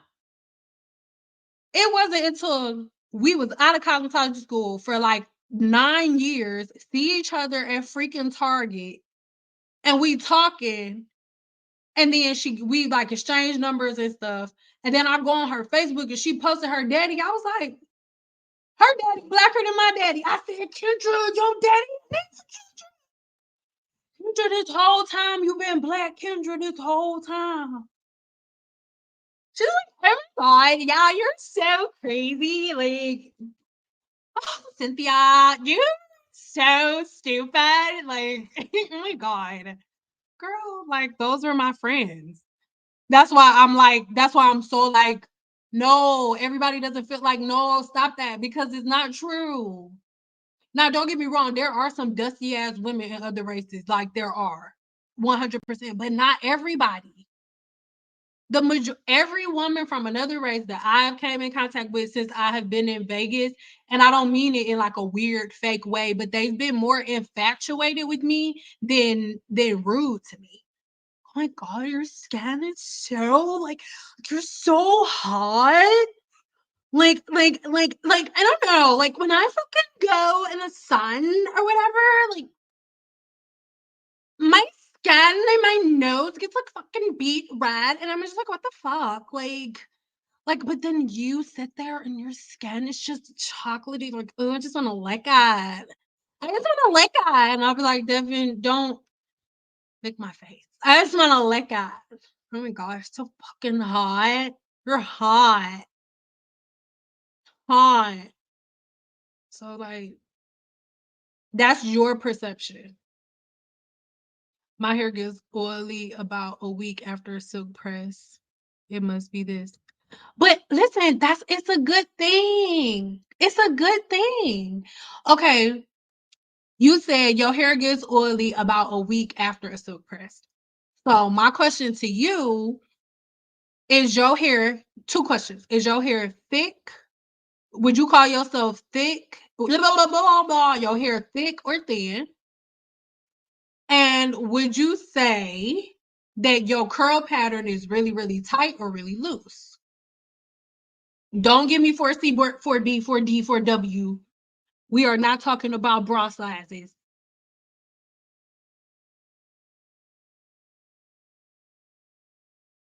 You're welcome, beautiful. You're so pretty. I'm trying to speak on it. I'm sick of y'all. Let's talk about this shit.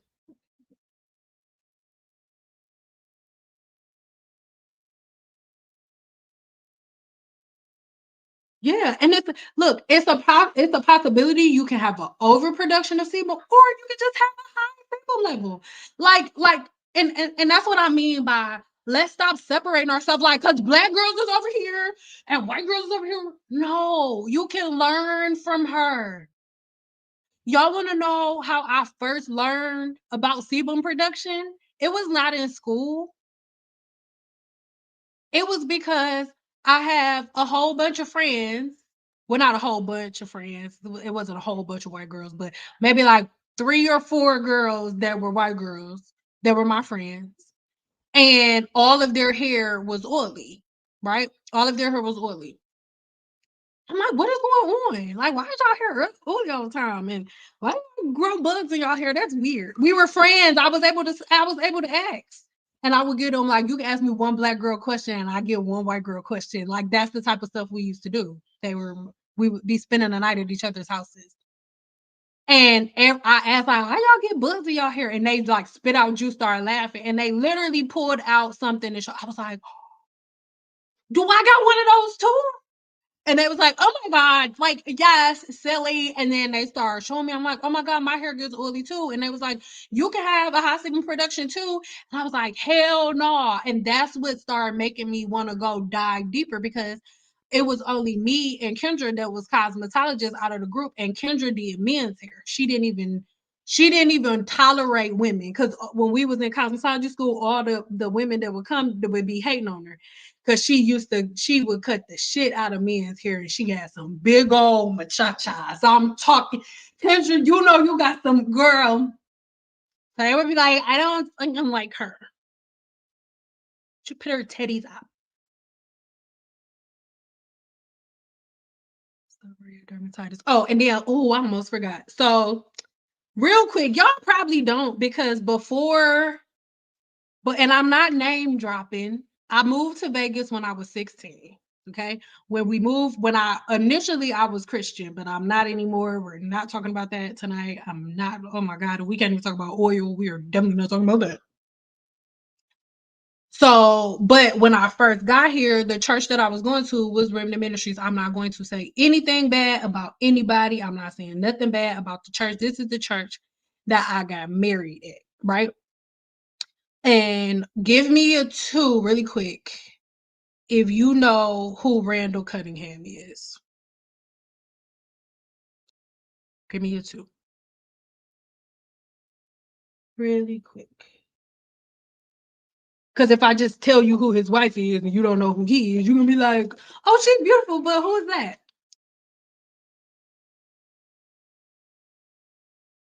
Okay.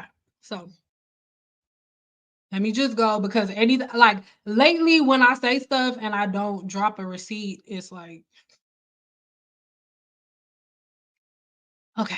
So this is me at Remnant Ministries. This is, I'm not gonna tell you everybody's name, but these are my babies and I love them so much. These two are my babies. They're younger than me. Me and Becca the same age. I think Becca's older than me. And hey, Becca, you the one. Oh, I think Becca got 3 babies now. Crazy. We were like little young whippersnappers. So you know how like everybody's in their feelings like, oh, Sin's saying you can't wear your hair straight and all of that stuff. That's not what I'm saying. The patterns and the habits that I pull have been from my education and things that I picked up or people that I've been around. Like when I first started doing hair initially, the women that I was around with really long hair. So you know who Randall Cunningham is. This is Randall Cunningham's wife. This is Felicity Cunningham, and I'm not going over all of her children, but if you know their names, you know their names. These are all of her daughters. Felicity, let me say this. Look at me in the face when I say this. Is from Africa. When she talks like, hey, hey. Like, y'all don't know this about me, but I am a black ballerina. Do you hear me? I can put my leg right here, like pointing toes. Like it's not a game. But I do hair, got lost in it, and it was I picked hair over dance. I didn't know how to. But anyway, Felicity is like when I say I don't, it's so weird. I get emotional when I talk about her because she is like, have you ever met somebody that is like her soul is she is just cold. Oh, like anyway. So Felicity is from Africa. Her real hair looks like this, right? This is how her real hair looks. This is how her daughter's hair looks. So this is when her daughters were younger. Everybody in this picture is basically grown right now. So that's Vashti and I just said I wasn't supposed to be telling y'all her name, but Vashti is famous already, so y'all already know who she is. So Felicity is from Africa, from the motherland. Her hair was like the majority of the time it was straight, but she wore her hair curly a lot too. But she was not always in wash and goes. And pay attention to how her hair is straightened, but her daughters, all three of her youngest baby just has a cute little ponytail, low tension, low manipulation. And then her two daughters, they always had their hair either like they had the same process that Felicity had. And she would like at the beginning of each week, she would like the majority of the week she would have her hair straight, right? But then you could tell about 2 weeks, about 2 Sundays, you'll see like not even really a full, yeah, probably like 2 Sundays will go by with her with straight hair, and then she'd be curly. Like, but she wasn't doing twist outs. Not like that. No, she wasn't doing that. and she would be sitting up under the dryer the whole time. I never saw her with wet hair. It never happened. And then when she did wear her hair curly, it was only for like a couple days. She was never, every time you saw her, she was not wearing her hair curly, and her daughters were not always doing twist outs. Vashti is a fucking, oh, I'm so proud of her. This is her signing a contract. Okay. As you can see, her hair it was straightened, right? Or blown out, but now she like did some, oh, I'm sorry, it was blown out. I remember a lot of times they would like blow out their hair, and then the 2-strand twist that y'all do, the braid outs that y'all do, they did that on blown out hair. That's what her hair is right now. And look at Felicity's hair. Okay. She's from Africa.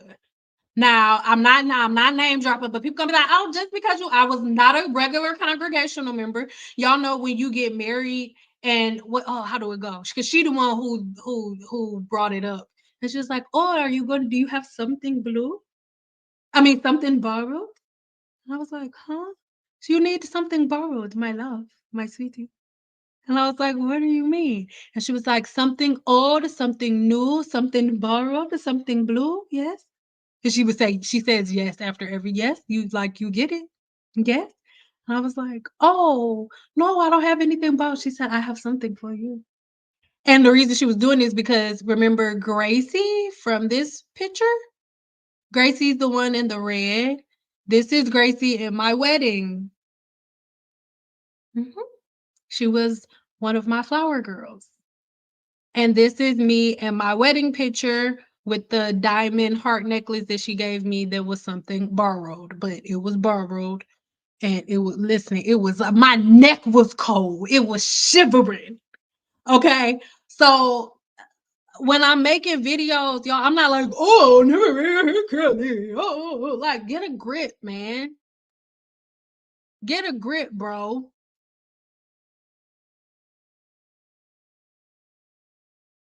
Okay, I missed it. And I'm gonna go back up. So who what no, that's not you. No, you're not the one who lost the client. Okay, so yes, you are. Yes, you are. So what happened? I didn't see it. I'm sorry. What happened to her? Like what do you mean by when you lost her? And the people that were on the screen, that was when I was going to church, my old pastor and first lady. But the main focus was Felicity, not Randall. But Felicity Cunningham is literally one of the most beautiful people that I have ever met. You know somebody is a beautiful person when you okay. She doesn't want to do hair anymore. Okay, so right now, what is the state of your hair? Okay, bye, beautiful. I love you. Thank you for kicking it with me tonight.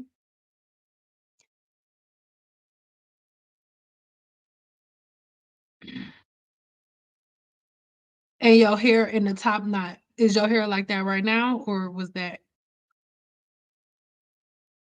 Because I have a lot of questions for you, and I don't know if we're gonna be able to do this because I don't have my glasses on, and then there are so many. I'm about to just put a whole bunch of comments up so y'all can see, because I don't think. Can y'all see the comments? Can y'all see the chat right now? Because I know you can see it now, but lately on YouTube, it hasn't been it hasn't like been replaying the chat. Yep, I went to a loctician and she put some kind of gook all over my locks. At the time, very loctician in my area was doing something similar, shook my head. But and I'm not being disrespectful, but to be a loctician, you're not required to learn anything about the human scalp. It's not a requirement. So because it's not a requirement, you have to find somebody who wanted to do it.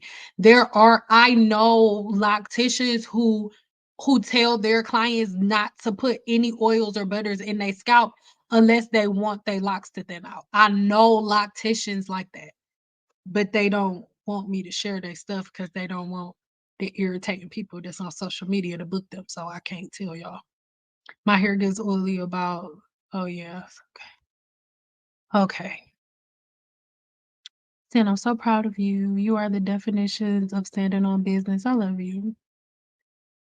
It's the science and the making the connection for her client and not just to trust me, retain it. Yes, that's what I'm saying. I need you to make the connection. Don't know. Cause I'm not gonna be with you. If you run into something and you make a mistake, like I need you to be able to like do the process of elimination yourself. I know. I do. Okay. I don't know if it's a cancer thing. It could be, or me and my husband are just alike. I hate repeating myself. I have been repeating myself for 10 years, but I love y'all and I'll do it. But can y'all please try to make me stop? My acne and dandruff was cured with stopped sebum production of real skin. But okay, I don't want to go there.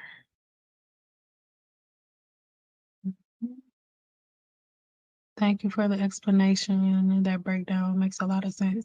And that's the thing too, like everybody like, you are wrong. It's like, my nigga, like if you are on here and you don't like me, you are the special one. Because if I was watching you, I don't like if you say something smart, I'm not gonna like you. And guess what I'm gonna do? I'm gonna block your ass. So why don't you can't block me because you're watching me. So just get off. And you can't block me. You could be like, you could click a button and say, I don't want to see stuff from this girl. Just say that. Just say that. Just say that. Just say that. Yes, I used to want to be dark skinned so bad. I'm not gonna say used to be. I still I be wanting to be dark skinned. It's all right to use humectant shampoo in the winter rainy season. It sure is.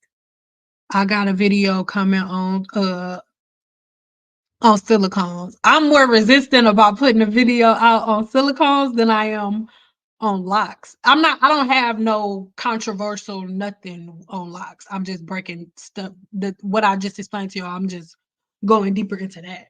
But I'm not nothing controversial. But oh, silicones, oh, a lot of y'all ain't gonna like that. But I'm blocking after today. Negative people, I swear, I'm blocking everybody. I'm not going into 2024 reading and communicating with negative comments. Like, even though we did this today, I can promise you is the last time you will see me do it. I promise you.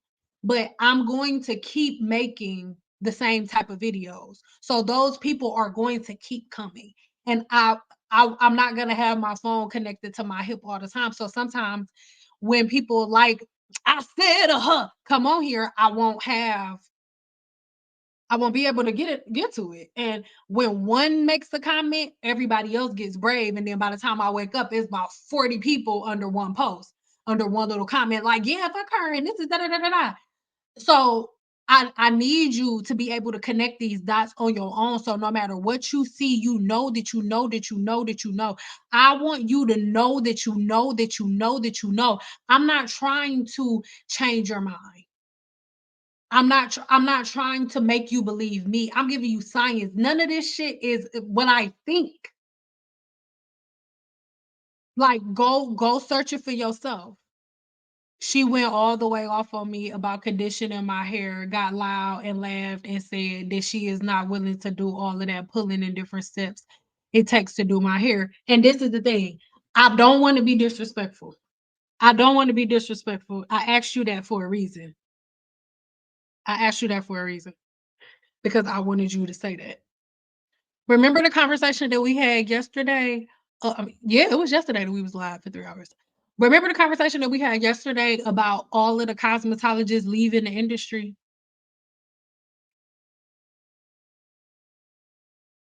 This is why. The reason that I'm asking you is because a situation exactly like what you going through, babe, is one of the things that made me say, I'm done with this. I do not want to do this anymore. You got to think about it. You've been going to her for 4 years. As a cosmetologist, I can say, "Oh yeah, your hair looks good. Yeah, it's good." Mind you, my love, her booth rent at minimum is $200 a week minimum. You were just one of at least 10, 11 clients that she had in that day. So every time you came for 4 years, she could see your hair deteriorating. If she was cutting your hair every 3 months, trimming your hair every 3 months, she saw your hair deteriorating. That's why she was so irritated with you. And then she said she went all the way off on me about conditioning my hair, about the condition my hair is in, got loud, laughed, and said she's not willing to do all of that pulling and different steps it takes to do my hair. What she's saying is that is the irritation, and I'm not being rude. That is the irritation that cosmetologists like me have had, and why we're saying we are done. Because Team Natural, your stylist, you just lost her. She been dealing with people like you for 12, 13 years. It's about to be 2024. Team Natural started in like 09, 2010. She's been having the conversation, and the reason she got loud, she's sick of it. The conversation she had with you, she been having since 2009. Do you hear me? She been having this argument, that debate that she was having with you. You doing too much. I'm not doing all this twisting and pulling and all. I'm not doing all of that. You put yourself in this situation. I'm not doing all of that. I'm not. Why are you making my job difficult? Because for the last however many years, I've told you.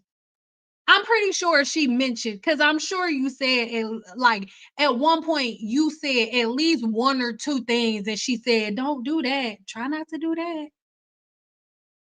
And the reason that she said I can't is because hair weathering is not reversible. It's not. And they not booked up for months. I'm not, oh, Lord, please, Lord. Shamanana. I'm doing that for you. I'm not irritated. I just want you to know that like when you've been doing it for so long, and then you are constantly going back and forth with a person, you just be like, you got it. Okay, you got it. Because a woman who's been doing hair for over a decade does not, it's a slap in the face. It's a slap in the face. I've been doing this for over a decade. I've been doing that woman probably been doing hair longer than the chick who made up Team Natural shit been alive. She not about to argue with you.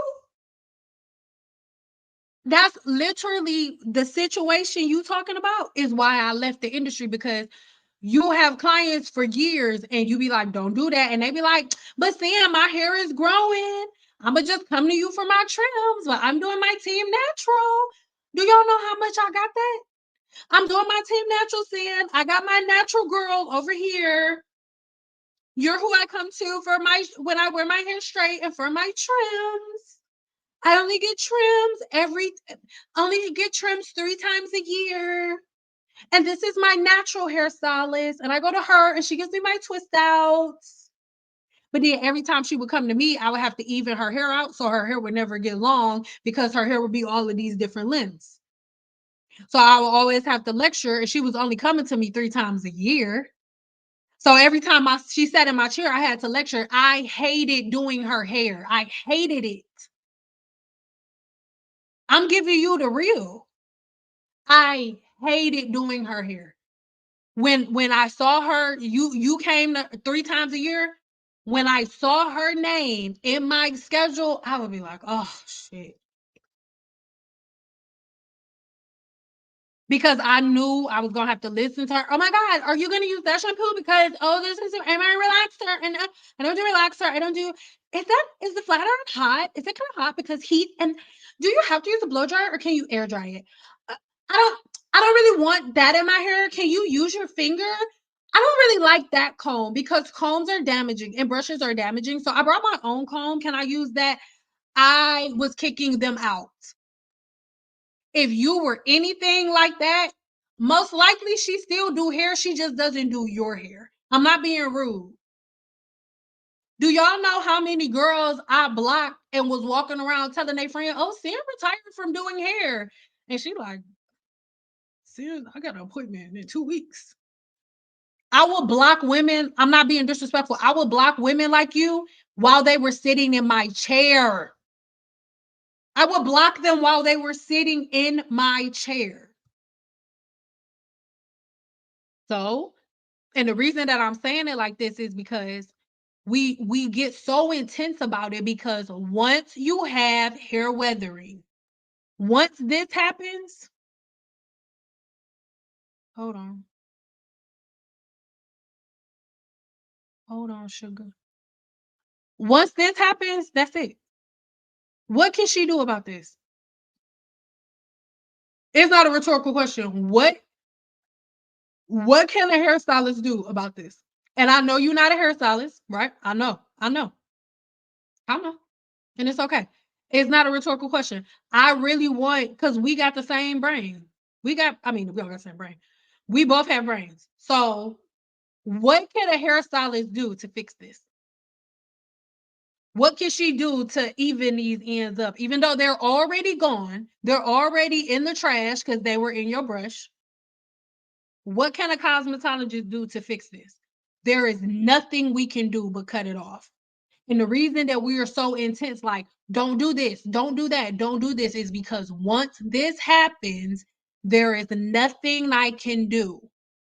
You have to start over. This is the only time you have to big chop, but not big chop. You chop where the end stops splitting. Then we can start over from scratch. It's literally just as simple as that. And I'm not being rude or disrespectful, but there's literally nothing. Hair is not like hair is not like your skin. You cut your skin, it's gonna heal up. You're not gonna walk around with a hole for the rest of your life unless you got hydrogenated super like me. But thank God mine heal up. But you could possibly have a hole in your body for about a month. Mhm. But it's gonna heal. Your hair is not like that. Once your ends break, that is it.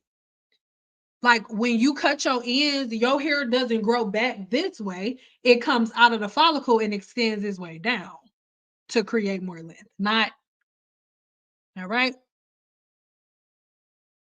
Yeah, I love me some. Look, my daddy from Memphis, Tennessee, but I don't mess with. I don't got time. Yeah, it sounds like some stylists abuse their power and glad.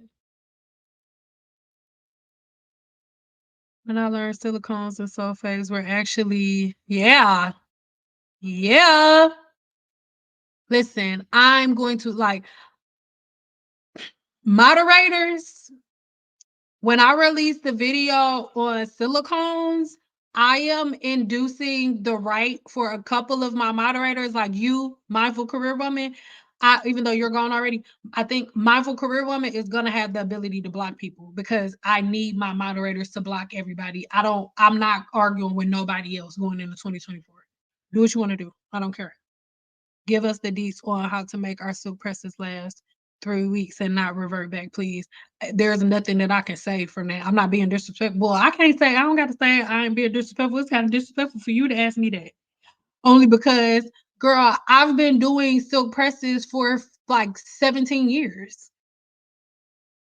Practice, repetition. There's no, you got to hold the brush 37 centimeters to the left. Practice and repetition. My silk press lasts for 2 months or more kept when you wrap and you don't put any oil or any more heat. It gets really oil after the first week. Listen, and then if you have oily hair, just get dry shampoo. That's what dry shampoo is for. So for like, I have like when I say I have been recording, that's why a lot of my videos have been like the reaction type because I've been filming so I could just have a full week of just editing from my bed. I'm just being honest. But I'm going to show you that that's what dry shampoo is for. Dry shampoo is to soak up excess oil. So when I wear my hair straight, if I do want to get it like one extra day, I spray my hair with dry shampoo. It got to be the right one. Olaplex has an excellent dry shampoo. I'll be showing you the video soon, but you could just use a dry shampoo and then take out a blow dryer. You don't need a flat iron. You just get a blow dryer on medium heat and like round brush it a little bit, and it looks like your hair is fresh. I asked a question earlier, but you just answered. Get a hooded dryer, be more and soft. I love the real. Keep it coming. Oh, that's what I'm saying. Like, that's who I want. You from Be More. Like, look, that's who I need in here. Like, all y'all little soft wet tissue girls, get out. Like, go find. Hi, friends. Today we are corner. No, I'm not gonna be like that. It's if you doing stupid shit, I'm gonna say, sis, that's some stupid shit. Stop doing it. I'm not gonna, sister. Did you know that your hair doesn't need grease? I'm not doing that. Stop greasing your damn scalp. You got a sebaceous gland to produce oil, bro. Hey, I worked in Detroit. Yeah. WJLB. Listen, like said that out loud in so long. Oh my God, wow, we have a lot in common. I also did varsity cheerleading in high school. Girl, listen, don't girl, I can two cheers right off the top of my head right now. That's why I see Eric got a special place in my heart because we did a bomb ass dance. Do you want my goodies? Mind you, we was at a private school. Oh, I can't remember her name.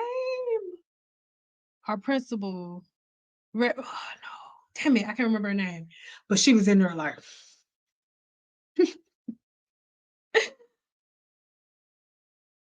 listen, my white girl voice is spot on. Like, I do a white girl better than some white girls. Okay? Like I would do the rest of this live in my white girl voice. Like it's not a problem. And I could do like all types of white girls because they're different types of white girls. I have like a group of white girls that were all different. So you got your perky white girl, like shut the fuck up. Shut your face. Shut the fuck up. Oh my god, you're stupid. You're idiot. You're dummy. What? And then you got your weed hair white girl. That was Devin. Devin was the weed hair white girl. Like, bro, ow, someone just poked me. Ouch. What's that? Devin would be like, what? Like, what are you talking about? Like, I don't know, like, what the fuck you guys are going through over there, but I'm just not for it. Like, I'm trying to dip out. I'm trying to blow something. Like, I'm so jealous. I'm going through menopause. But this is the thing. Okay. And this is something that a lot of people don't like to hear or accept. So if you sweat a lot in your scalp, guess what? Styles that require your hair to stay dry are not for you. I would do one-on-one consultations with everybody before I did a silk press. You know why? Because I'm a person with an overactive sweat gland. And hair and silk presses, as they are not for me. Guess what I would do? My clients that had silk presses that had really, really high sebum levels where their scalp got really oily fast, or my clients who sweat a lot in their head would take clip-ins. And this is why. The first week that you are wearing your hair, and this is okay. Okay, so I'm giving you two versions. One for somebody whose hair is super oily, and the second one is going to be for somebody who's sweating their scalp a lot. But both with clip-ins as a possible solution one of many. So the oily person, so they would, the first week their hair is fine, but by the end of the first week their hair is starting to get oily, right? So instead of them washing their hair, because there's a difference between your scalp being oily and it just looking oily, and your scalp being oily and your scalp is itching. If your scalp is itching or burning, wash your hair. Period.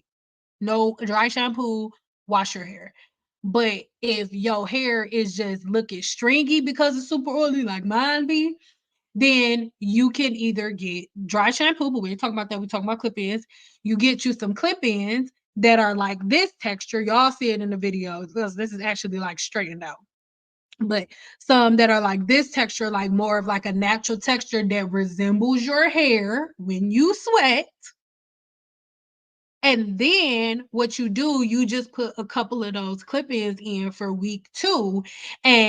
But that's after, you hit it with a little bit of dry shampoo and put those clip-ins in after you use the dry shampoo. And what happens is, let's say even if you don't use the dry shampoo, the hair extensions end up absorbing some of the natural oils that are on your hair. And then if you also use the dry shampoo to suck up some of that oil, you get an additional week. And that's why it's so annoying. All the black girls like, love yourself, love your hair, don't wear extensions. Shut your insecure face. It's so annoying. Shut up. Because when you get it, everybody doesn't wear extensions for length. Everybody doesn't wear extensions because they don't like their hair. Sometimes my clients will wear extensions to soak up excess oil, or let's say if you are a person again who sweats in the scalp, what you would do, you could get a silk press, right? But listen to me, when you work out, put in the clip-ins. When you put in the clip-ins, when you work out, like you'll notice that when you put in clip-ins, your hair not binds, but it blends in with the clip-ins. So what ends up happening with the clip-ins being in there, what you can do when you working out, you keep the clip-ins in, and then when you come out, you just wrap your hair up as you're getting dressed. You can take, especially if you have like a at-home gym, you can take like one of those little, and this is the thing, if you are working out, there are just certain processes that you have to follow. And what's crazy is a lot of people are okay with spending 4 hours doing their hair, but with this thing that I'm about to tell you, it's like, oh, that's too much. No, it's not. So if you know that you going to to blah, blah, blah, blah, you going to work out, let's say you go work out in the morning before work, get to the gym a little earlier than you would and give yourself an additional 15 minutes.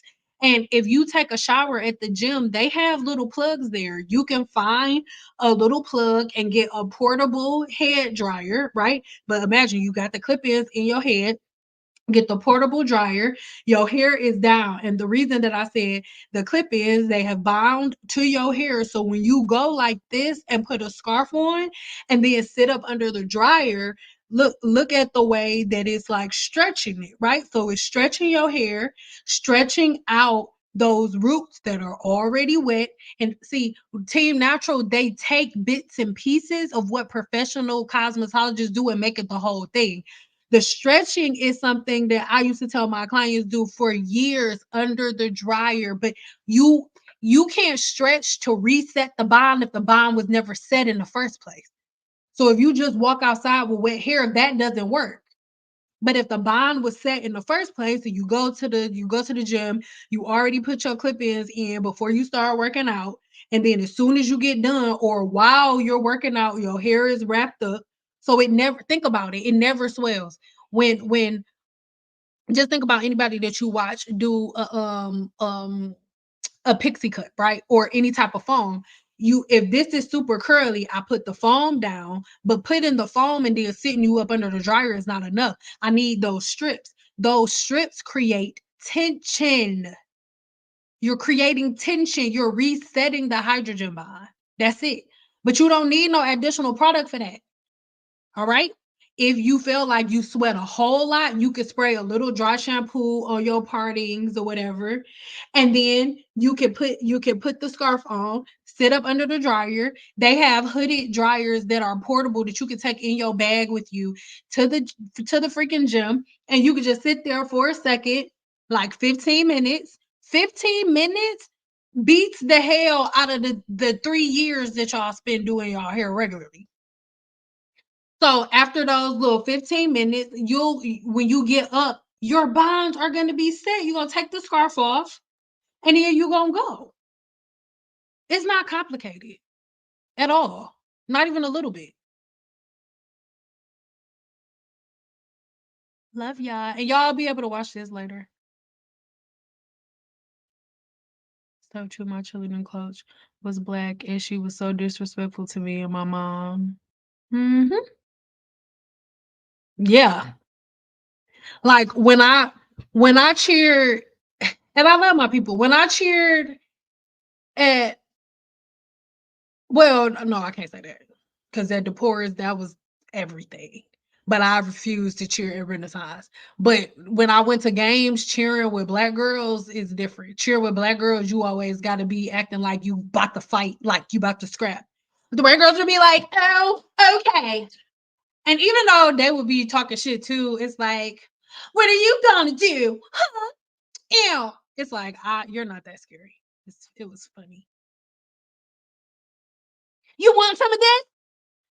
Get You be like, oh, did you get a doo doo?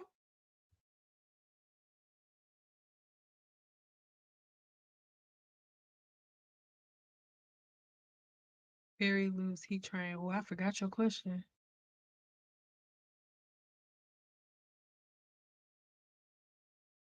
Bow chicka wow wow.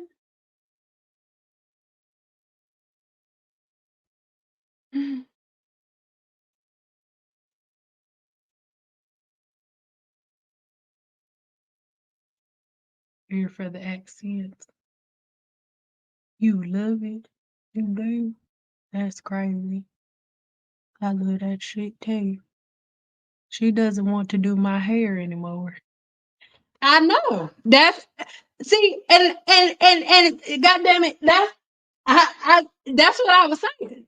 Cause shit, it is just how yeah, I'm not being rude, but I wouldn't do it no more either, baby. I love you so much, but I wouldn't like all jokes aside, who want why am I you're coming to see me. You're gonna make me argue with you about my job. And this is the thing. The you made a licensed cosmetologist argue with you about things that a random girl made up online. And she knows that it's made up.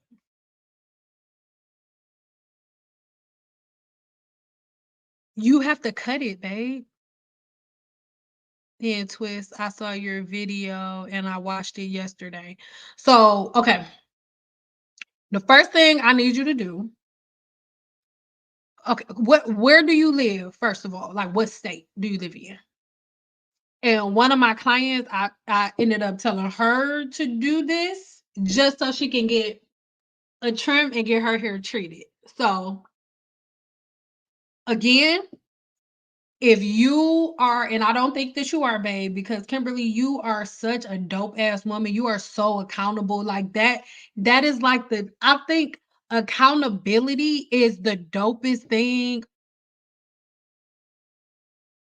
So what I want you to do first, again, if you are what I'm about to say next, you are going to have to kill. And I'm not saying you have any form of racism, but any form of racism that you have in your mind that's like only a black girl can do my hair, you need to stop. If you can't kill that, what I'm about to tell you to do not gonna work. So before I say this, a black person did not teach me how to round brush. It was a white man named Mr. Angelo when I was in cosmetology school. that taught me how to round brush. And I was talking shit to him. I was like, you don't know. Black people can't do that. He was like, girl, come here, girl. No, I'm gonna do it on your hair. I was like, no, you're not. Do it over there. So Tia came over there, or I think it was Tia, whatever. Anyway, it was the other black girl that was there. And he round brushed her hair. Everything ended up working out. And I was like, shut up. So again, as long as you can kill it, what I want you to do, go into an altar, right? Go into an altar that has a hair salon in it. Follow these exact directions. Go to an altar that has a hair salon in it. And then go in there, and I need you to be specific. When y'all walk into hair salons, y'all have to stop thinking that hairstylists and cosmetologists are mind readers. You need to know yourself, and you need to know what you want and know what you need. And when you go in there and you're direct, she's just going to do what you ask, especially if she's another race. Let me explain something to you. Don't nobody round brush like a white girl. Nobody round brushes like a white girl. I don't care what nobody is talking about. So do not be in your feelings. I'm not saying you need to get round brush. I'm just saying hair is hair. Some people are more comfortable than others. This is what I want you to do. Go into an altar, say, and see where the hairstylists are. Make sure, especially if they are not your race, be welcoming, be loving. Don't walk in there making her feel like she's working for you. Walk in there as if you are a person in need of help, because you are. Okay? So I'm you. This is the girl at Alta. Hey, excuse me, are there any hairstylists working here today? And she's gonna be like, yeah, hi. Oh my god, hi, how can I help you, Kimberly? What's your name? I'm sorry.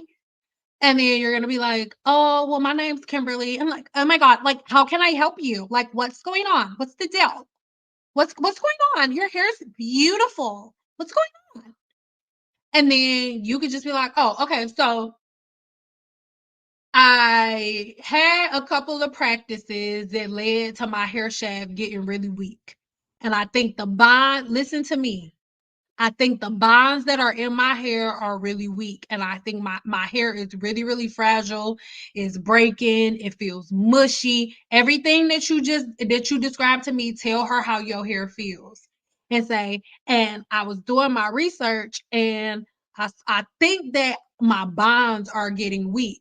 So I wanted to know if you can give me a Olaplex 1 treatment, not 0. Listen to me, not an Olaplex 0 treatment. You can do that on your own. You don't need 0. You need 1 and 2. Say, can you give me a Olaplex treatment? They have Olaplex at Ulta, and the professional cosmetologists that are at Ulta know how to use Olaplex. Listen, say, I need to get my hair. Can you give me a Olaplex treatment, a Olaplex 1 treatment, and then can you blow dry my hair, straighten it on pretty low heat, and can you cut the damage off for me? She's gonna be like, oh my god, yeah, totally.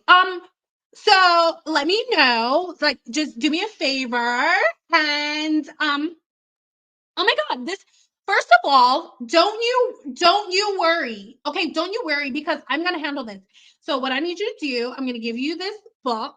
And what I need you to do, I need you to fill this out, okay? And give me all of your information. Don't worry about it. Answer what you can, and whatever you don't have, um, don't worry about it. We'll talk about it. All right. So yeah, figure this out. I'm gonna go over there, set up for you, and I'll be with you in a second. Okay. Or she's gonna say, "Well, I don't have anything today, sweets, but maybe we can sit down and figure out what the schedule is, and then we'll work that out." And then whether she does it that day, most of the time you can get a walk-in, and she's either gonna do it that day or she'll book an appointment. Make sure before you go, this is not on her, this is on you. Before you go, because you said you already washed your hair, so do not go today. Give it about 2 or 3 days. Give about 2 or 3 days. And then after those 2 or 3 days, you make sure that your hair is detangled. So at this point right now, at this very second, you need to get some oil on your ends and detangle your hair and just leave it alone. And then in a couple of days, go. Do not listen to me. Don't you walk up in Ulta with no matted, tangled hair. Because the rest of it that you have on your head is going to fall off. Just like you don't know how to do white girl hair, she don't know how to do black girl hair. Why do black women get mad when women from other races don't know how to do their hair when y'all don't even know that y'all not the only people on earth with curly hair? Y'all think y'all the only people on the earth with curly hair because y'all don't understand other textures. Because you don't have their texture. Why would you expect another race to automatically be comfortable with your texture? So do your hair first before you go and go in there, follow those steps that I wrote. Like hair is hair. These team natural people forget what they talking about. Hair is hair. I know white girls that run circles around some of these girls that's on YouTube, or just not even girls that's on YouTube, just women in the market, women in the industry, period. I know white girls run circles around black girls. What are you talking about? Okay, I'm doing all the things you teach. Specifically, my temples are struggling. Can somebody help me, please? Ah!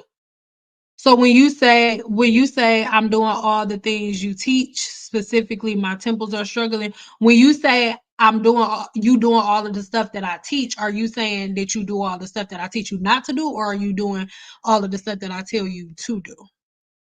I received my order today. Extremely quick delivery. Listen, I'll be giving the deliverables. The last of the orders, if you haven't received your stuff, the last of my orders go out Friday morning. Hydro fatigue. Yes, I forgot what I had. I went to a stylist in LA for several years. She would never trim my hair. Well, you shouldn't have. Why did you keep going? That's what I'm saying. Why would you? Nobody's twisting y'all arms to make y'all go to these people. Can't understand why she saved all those split ends and just said, you okay, silly me for believing it. Yes. It's not up for her to understand why, for you to understand why she kept doing it. What we need to understand is why you kept letting her. That's literally the equivalent to you being like, I was standing in front of her and she kept slapping my face. You gonna be like, why the fuck didn't you hit her back? Why didn't you move your face? You're like, I mean, she kept hitting me. On the same cheek, and it turned so red. She kept hitting me. Now it's a bruise. You will be like, why didn't you move your face?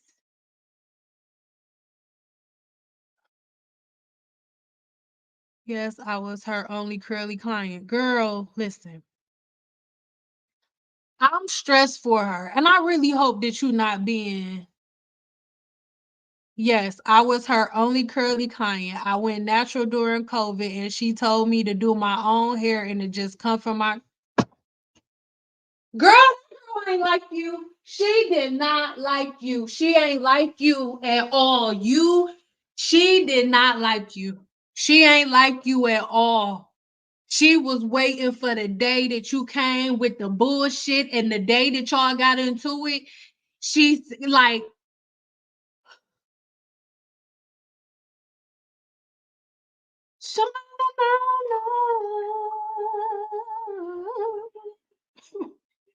I know I can't sing.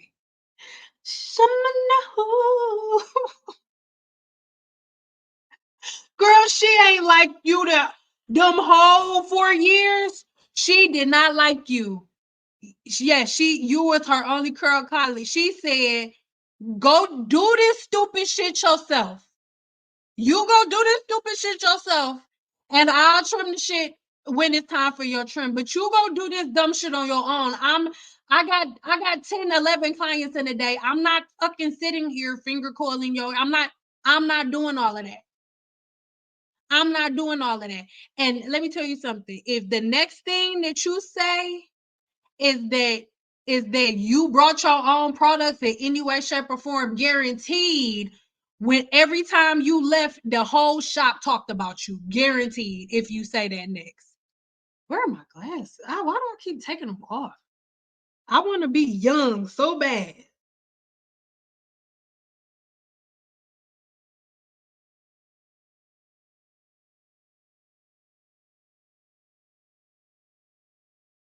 Let me tell you something. Any product that got curl in front of it, you shouldn't be using. I don't care. I don't care. I don't care, bro. I don't care. I don't care. Cut it. Start over. Start over. And then the next time you find a good cosmetologist, let her do her job, sis. Let her do her job. Because if you would have listened to her 4 years ago, you wouldn't be in this spot today. So what you got to do is everything that she told you to do 4 years ago that you didn't listen to. I'm not being rude, but you hitting a nerve for me, baby. Lit Literally, you and what your situation is why I do not do hair today. Because Vegas is a melting pot, so everybody's coming from everywhere. So, like, even though you was her only natural client, I had women coming from everywhere.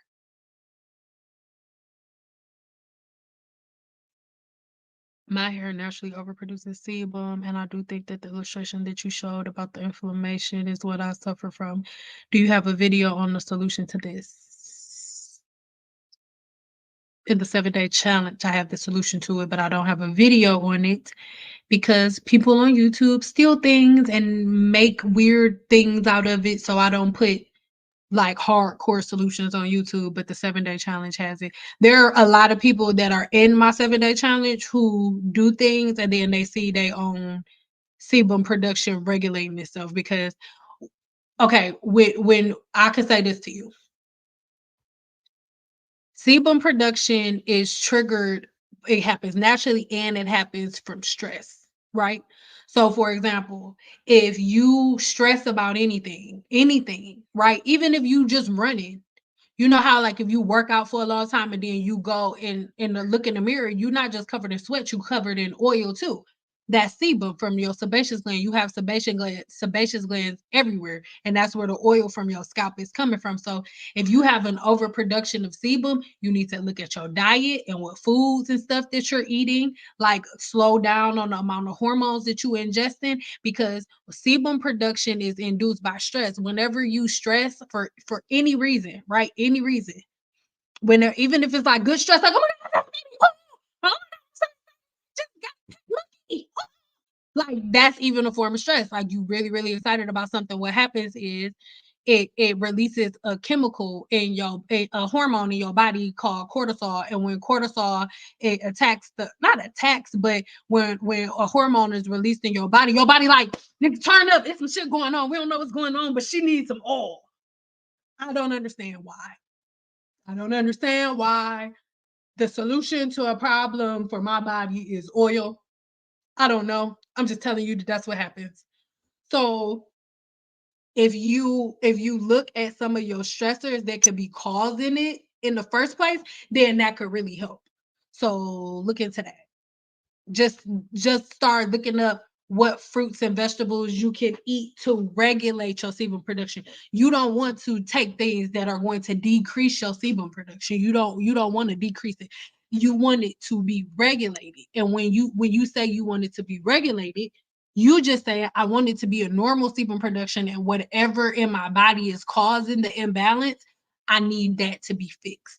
So that's what I need you to do. Look up the things that are the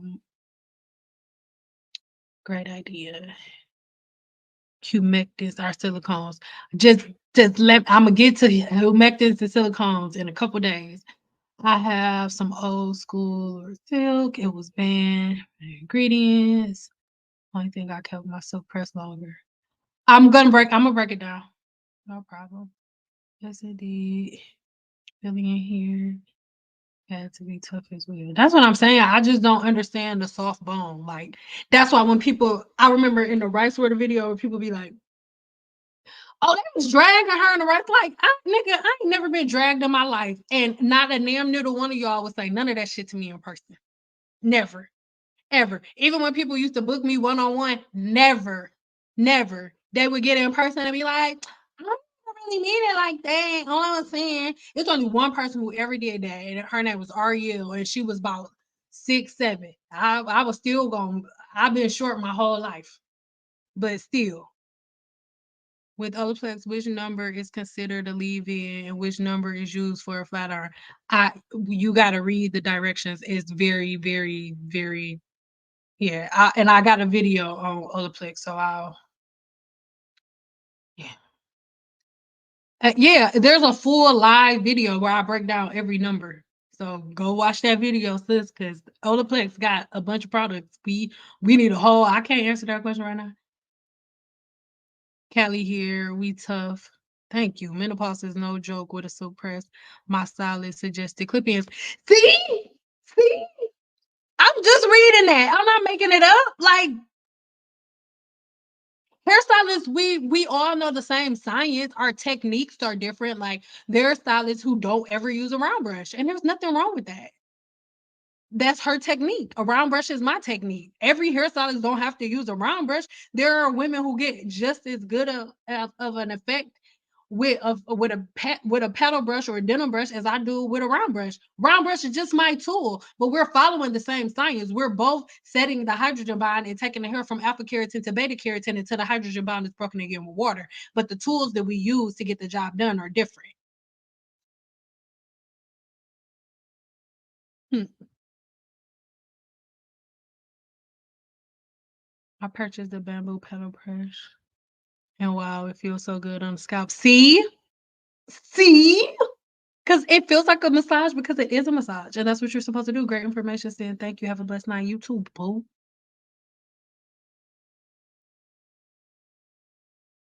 Yes. Yeah, babe. Babe, do it. Just go to Ulta. And I promise, okay, one of my one-on-one clients, make a long story short, I'm about to forget. I don't know. A keratin treatment, blah, blah, blah, blah, blah. She had low porosity hair and she got a keratin treatment and her hair was literally coming out in clumps. We did a one-on-one consultation. Her hair was coming out in clumps. I told her other stuff to do that I'm not getting into now because she paid me for that consultation and none of you paid me for shit. So I'm not telling you, but one of the things that I told her to do was go into Ulta.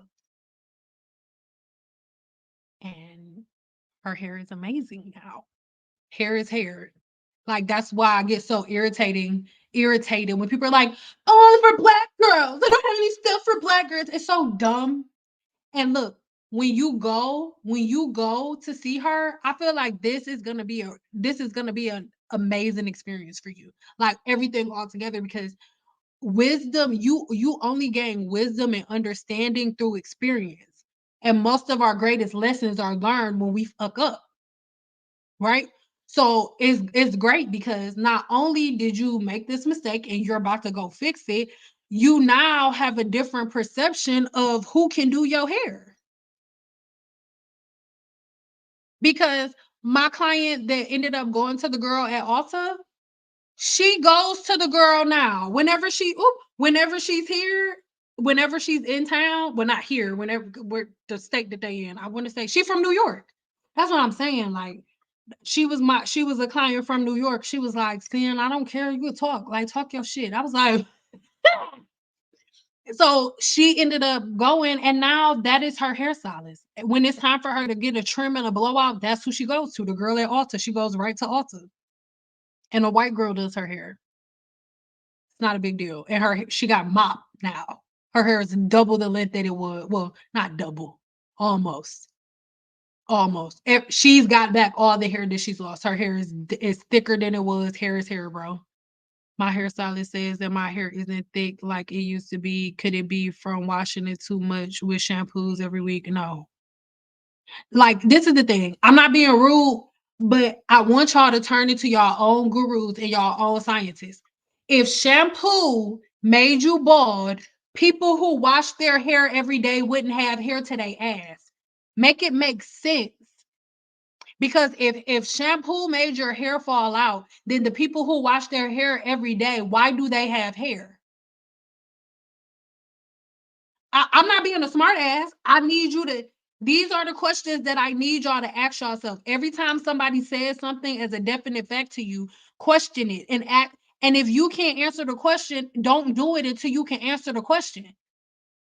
Can't nobody say that about me. That's why I tell people not to shoot unless you won't smoke, because nobody can say that about me. When I say that split ends break off, when I say that split ends lead to different follicle disorders and alopecia, and somebody be like, no, it don't. I be like, oh, for real? Hold on, real quick. And then I prove it right away. No problem. Chin check me, because it hasn't happened. It hasn't happened. So that's what I mean. Like, the science of hair is the science of hair. Don't don't let it stress you out. Shampooing your hair does not make your hair fall out. No. So what you need to do outside of you shampooing your hair every week, my question to you, after you shampooed your hair every week, what were your practices? Because it is the practices that you had after the shampoo and conditioner that was rinsed out of your head, that's what broke your hair off. That's what's thinning your hair out. So I'm not being rude, and it is not a rhetorical question. What were your practices after you shampooed and conditioned your hair? After the conditioner was rinsed out, what did you do step by step? Something about how they flick the wrist with the round brush is cool to watch. Yeah, it's magical. I was in white girl school learning how to round brush, and they was in black girl school learning how to braid and learning how to do sew-ins. And I was learning how to do micro links. Iron sharpens iron. We are not each other's enemy. My Italian neighbor is a hairstylist, but I was afraid to ask her for help because I thought she didn't know anything about black hair. I am no longer keeping that mindset. Please don't do that. First of all, Italians are real light skinned black people. Most Italians have curly hair, babe. Most Italian people have Italian people do not have straight hair. Most Italians have really curly hair. They just keep it stretched. That's why it's to their ass. Just like a person who has locks has hair to their ass because they keep it stretched. It has nothing to do with keeping it straight. Get out of your feelings. Get out of your emotions. It don't got nothing to do with your hair being straight. It has everything to do with your scalp being clean and your hair being stretched. You can wear it curly sometimes, but your whole life for 4, 5, 6, 7, 8 years, and then one day you're gonna be like, I'm about to wear it straight so I can shit on y'all and show y'all that I was right and y'all was wrong. And then we be like, okay, Miss Right, come bring your ass over here.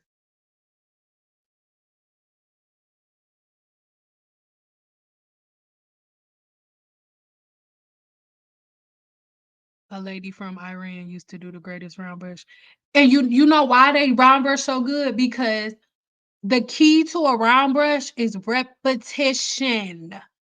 The more you do it, the better you get at it. The way that I round brush now is not the way that I round brush when I first did it. But if you are a woman who's washing her hair every couple of days and round brushing it to style it, did you know if you round brush your hair the right way, you don't really have to use a flat iron? But you're so scared of the blow dryer that you would never know, because the blow dryers are the devil. I would do exactly what you said at Ulta. There is only one really close to me, but I didn't argue with my stylist. I said nothing at all. I was hurt. I'm sorry. And even even though you ain't say nothing that time, but for 4 years, it don't matter. Oh well, water under the bridge. We can kick rock. That is over. That shit's over. That ship is sailed. Sis is whatever. It's over now. Let's do the Ulta plan. And my next live, hit me up and let me know how it goes. But forget it.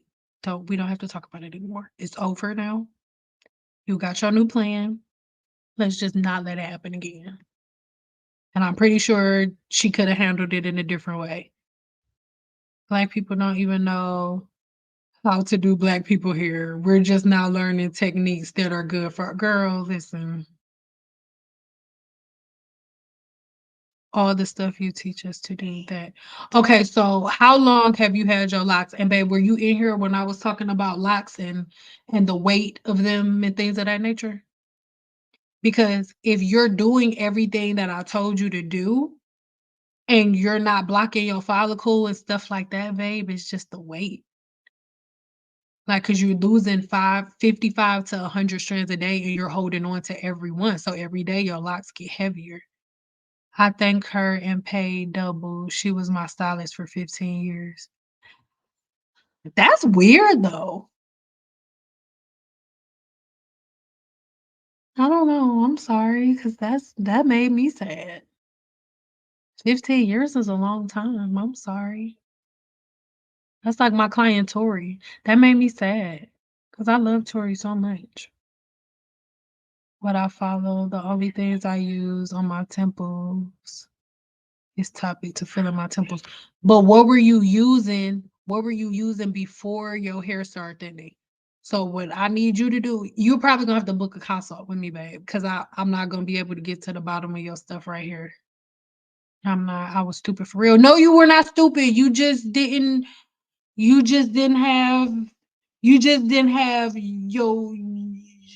your button pressed yet. But now I pushed it, so don't do it again. I had planned to be with her until she retired. But don't get mad at me, but why did you plan to be with her until she retired when you didn't trust her? You didn't trust her. So that's why I want you to change that because, and I'm not being rude, I'm just giving you her perspective. Like, it's so hard and it's really hurtful when you've been doing somebody here for 50. Like, think about this. Think about it like this. If you was going to her for 15 years, that means for 11 years you trusted her. And then one day you looked online and saw a video and then came and then tried to tell her how to do her shit. After 11 years.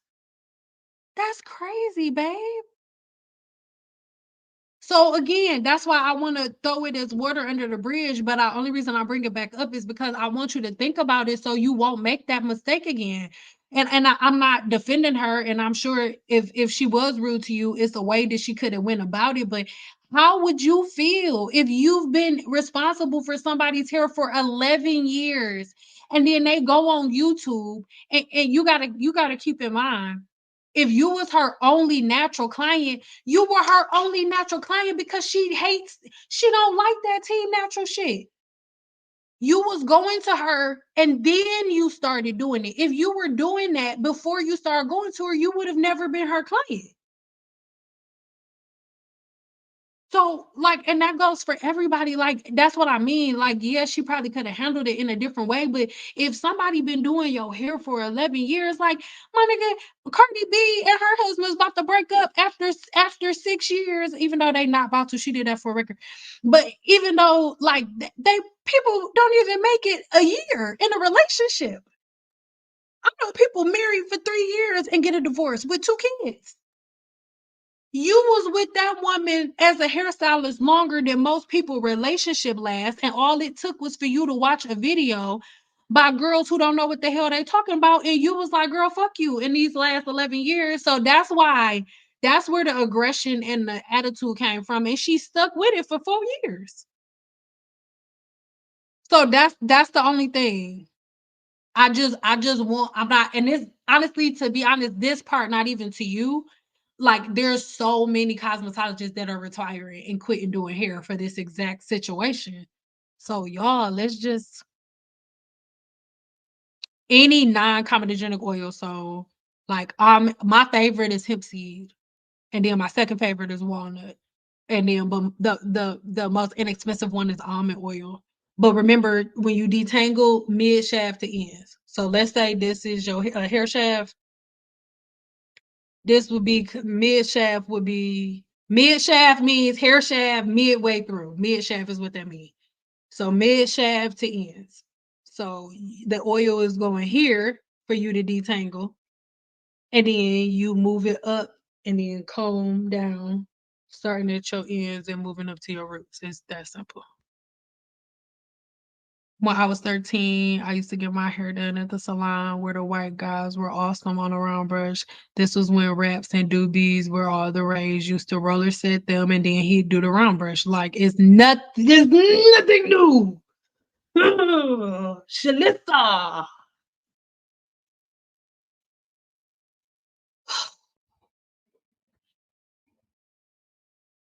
Home severely stressed impacts hair. Oh yeah, stress induces the telogen phase of the hair growth cycle. It stop your hair from growing.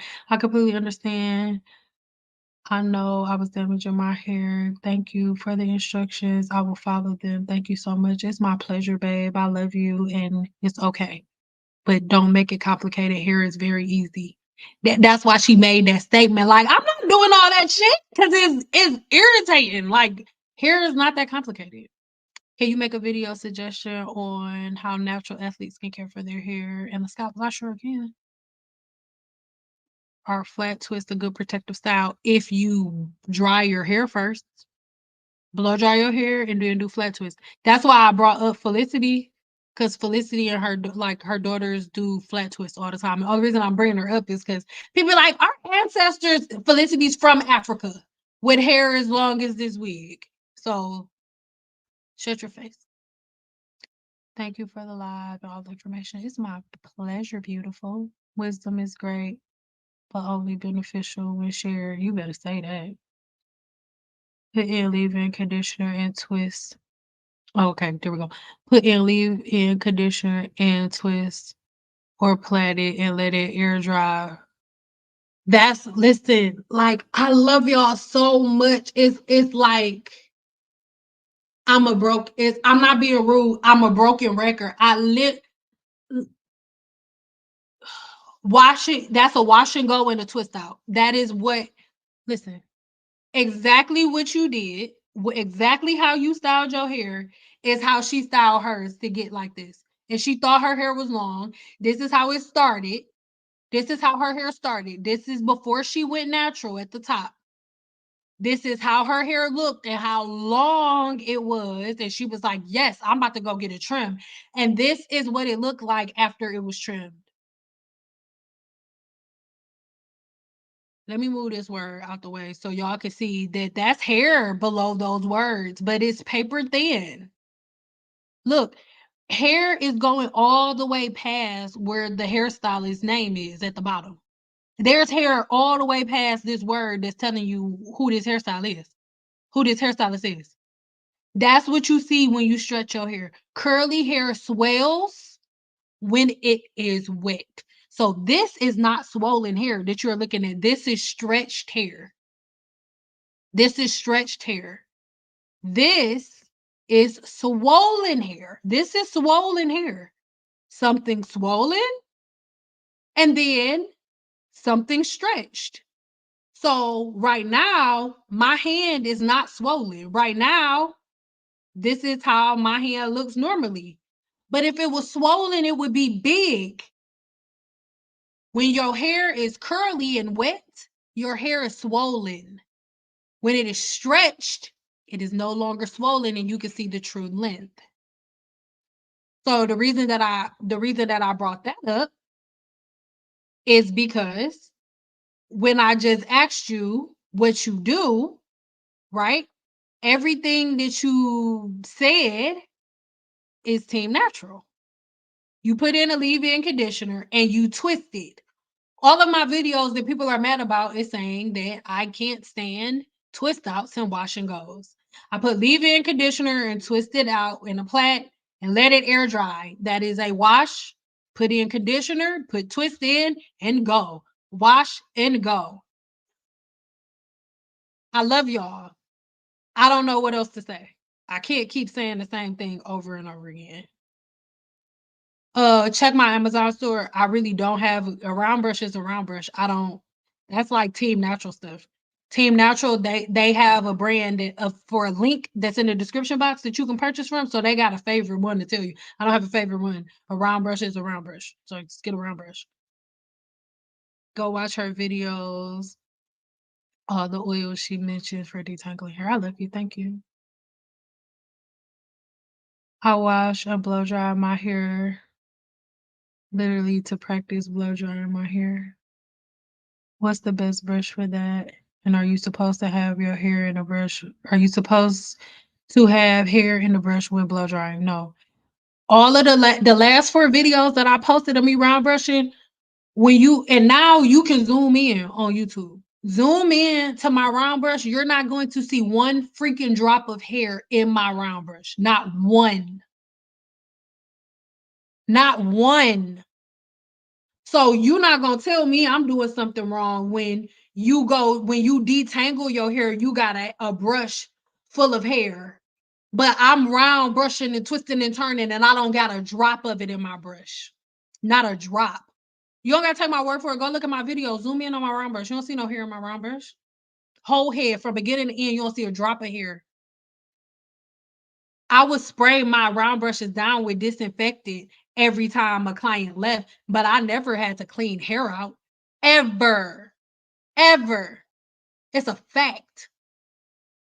Look at from now on, every video that I post on round brushes, zoom in on my round brush. You're not going to see a drop of hair.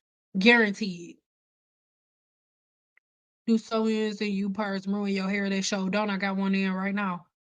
And I'm putting I'm doing this now, but when I get done with not today, but the next style I have is gonna be a sew-in for 3 weeks. So no, I'll show you. I will definitely go to her shop and apologize. I didn't take her feelings into consideration. I should have thought about how she felt. Thank you. I will definitely go have a conversation with her.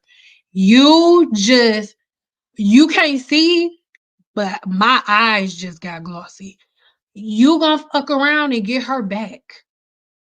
Cause I can guarantee you ain't no, oh girl, I'm for real. Like you'll fuck around and get her back and not have to go to nobody else.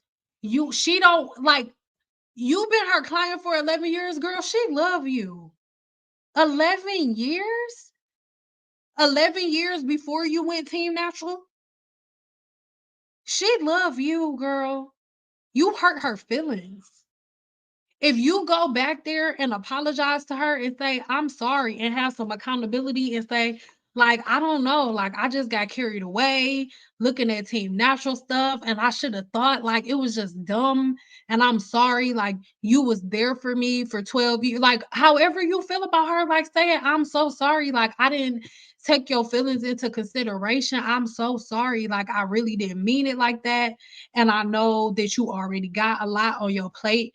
Like I didn't even really understand how much cosmetologists went through. Like I'm sorry. And if you girl, and this is the look, listen, whatever you do, don't let her see this video.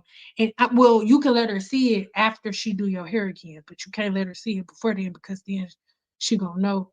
But you gotta put this on at the end. You gotta be like, and I know, like I understand. Like I'm not even here like to get you back as a client because I know that like after 11 years and I did that, like I probably don't even deserve you, but I just thought about it and I just can't sleep at night knowing that I just played with you like that. I'm so sorry. Will you please forgive me, girl? And listen, listen. I'm gonna tell you, listen, the way to a hairstylist is harder through her fucking stomach, you hear me? But you gotta go around the right time. You gotta go around lunchtime, around lunch. Because if she had a full clientele, I'm pretty sure she ain't really eat. And she did your hair for 11 years. Listen, I had a couple clients get me back. I blocked a couple that got me back like this. I got with girl. One won me back with a fucking.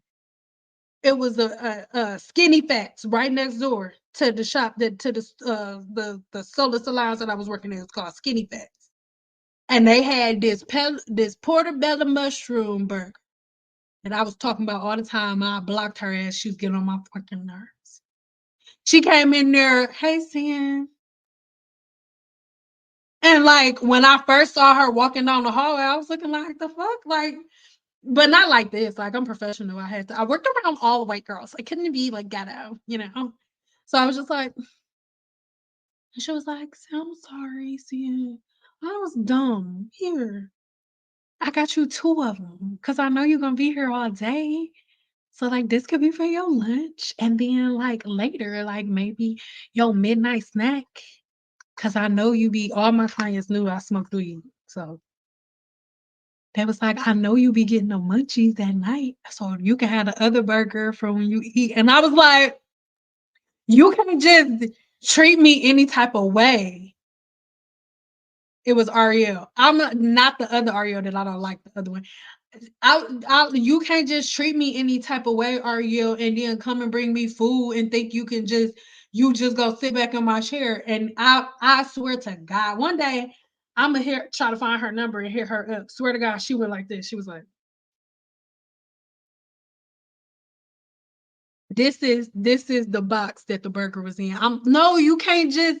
I don't know. She was like, and that was her showing me the. I was like, she was like, can you unblock me now? And I was like,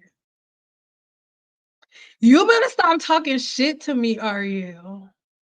She was like, I got my hair stops. I got my, and then we started hugging. You can get her back. Thank you for showing me where I messed up. Thank you so much. There's a reason why your live showed up. Thank you again. It's my pleasure, babe. Just go. You can get her back. You should always blow dry your hair before styling. Either before it's always blow dry your hair before styling, or do a roller set or flexi rod set. I don't really like straw sets, but if you like it that small, your curls that small, you could do a straw set. Back in the day, they used to do straw sets all the time because straw sets match our curl pattern really, really well because the straws are pretty little, and so you could wrap it around the straw. So it just depends on what you want to do. But it needs to be stretched. I blow drying is the easiest way to do. Everybody likes to do other methods of stretching, but other methods of stretching the hair, putting all those products on it and doing all of that, that's what leads to this. So be cautious of that. I was put in virgin olive oil and grapeseed oil and castor oil and avocado oil on my damn head, killing my scalp. Yeah, but that's what they taught you to do. And it's okay. They didn't know better, but now you do. So don't do it. But I thought blow drying the hair a lot breaks off the hair. If blow drying the hair, I'm going to keep doing this every time because when these questions pop up in your head, I need you to answer it.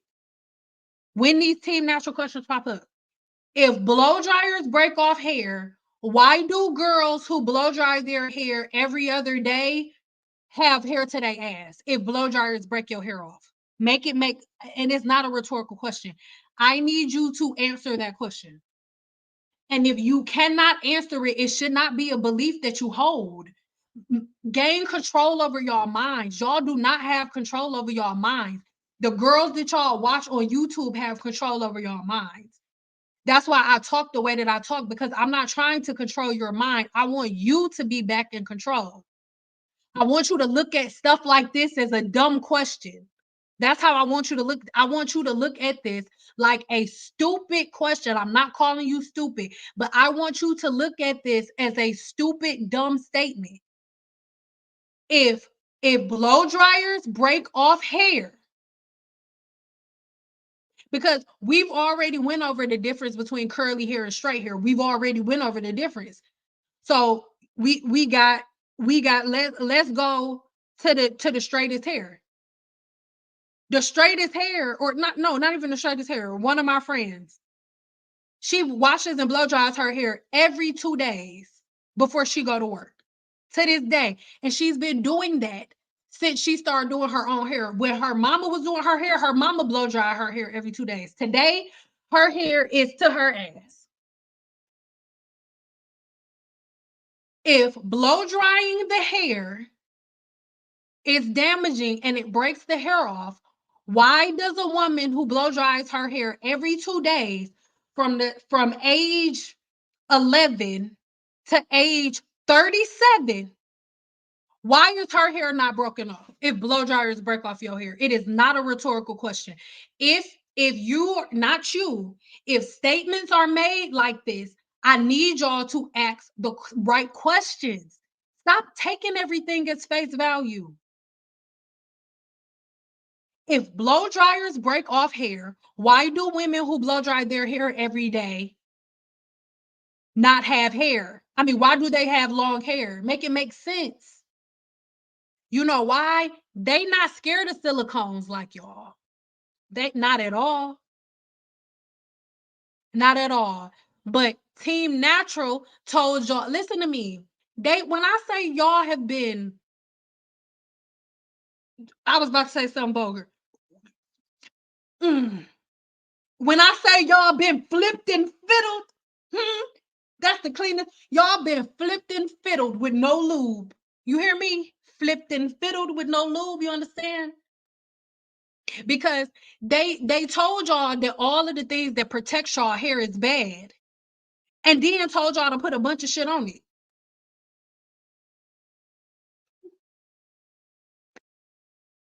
And some of the things that keep blow dryers from breaking hair off are the things that y'all think is so too bad to use.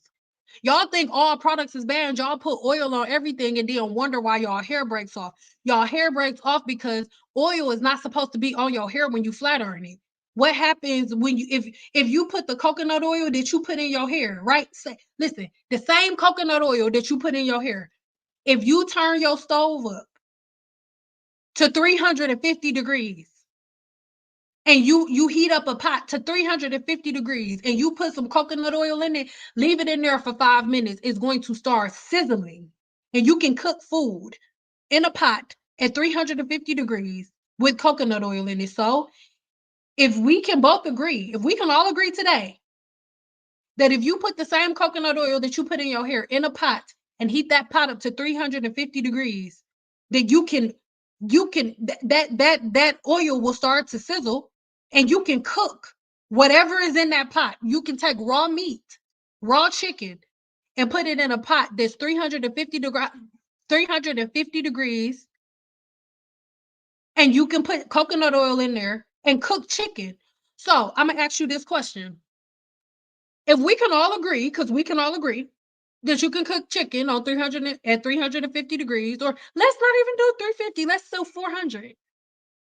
So a pot on your stove at 400 degrees with coconut oil in it, you can cook chicken. Why do you think that if you got coconut oil in your hair and you put a 400-degree flat iron in it, that you not cooking hair just like you cooking chicken? Stop playing with me. A lot of y'all got heat damage because y'all go to hairstylists that don't know what they're doing.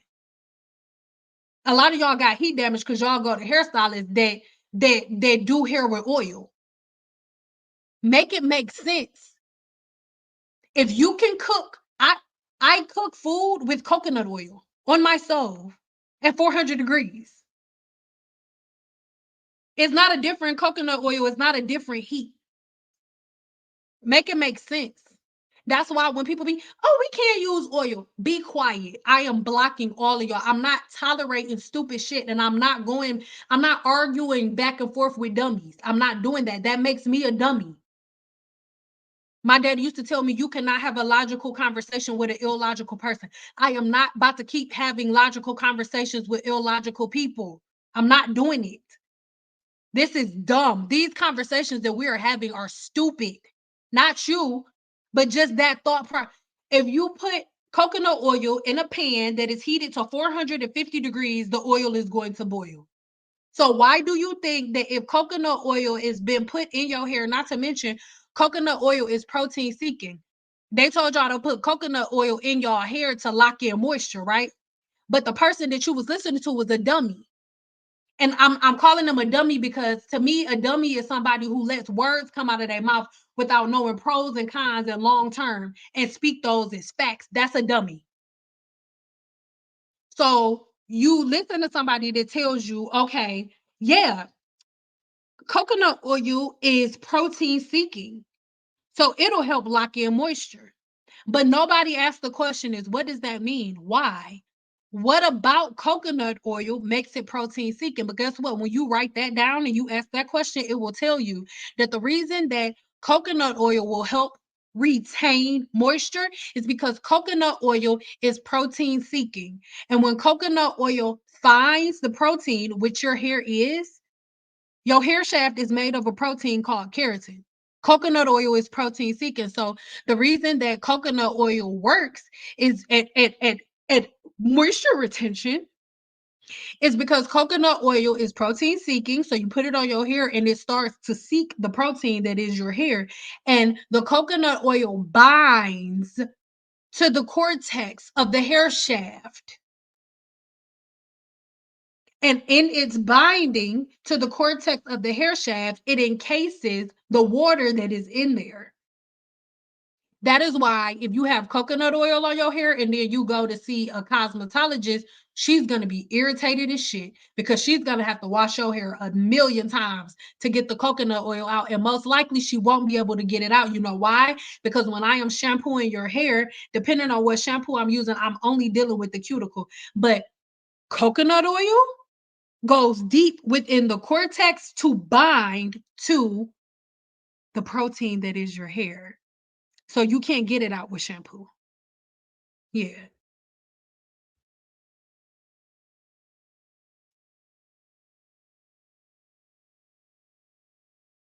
I love Tymo. I got one.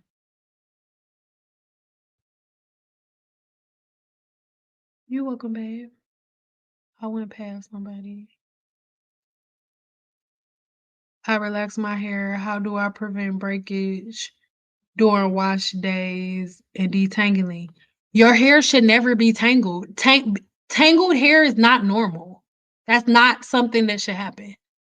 The only way that your hair gets tangled if it's not in order is if the bonds are not set.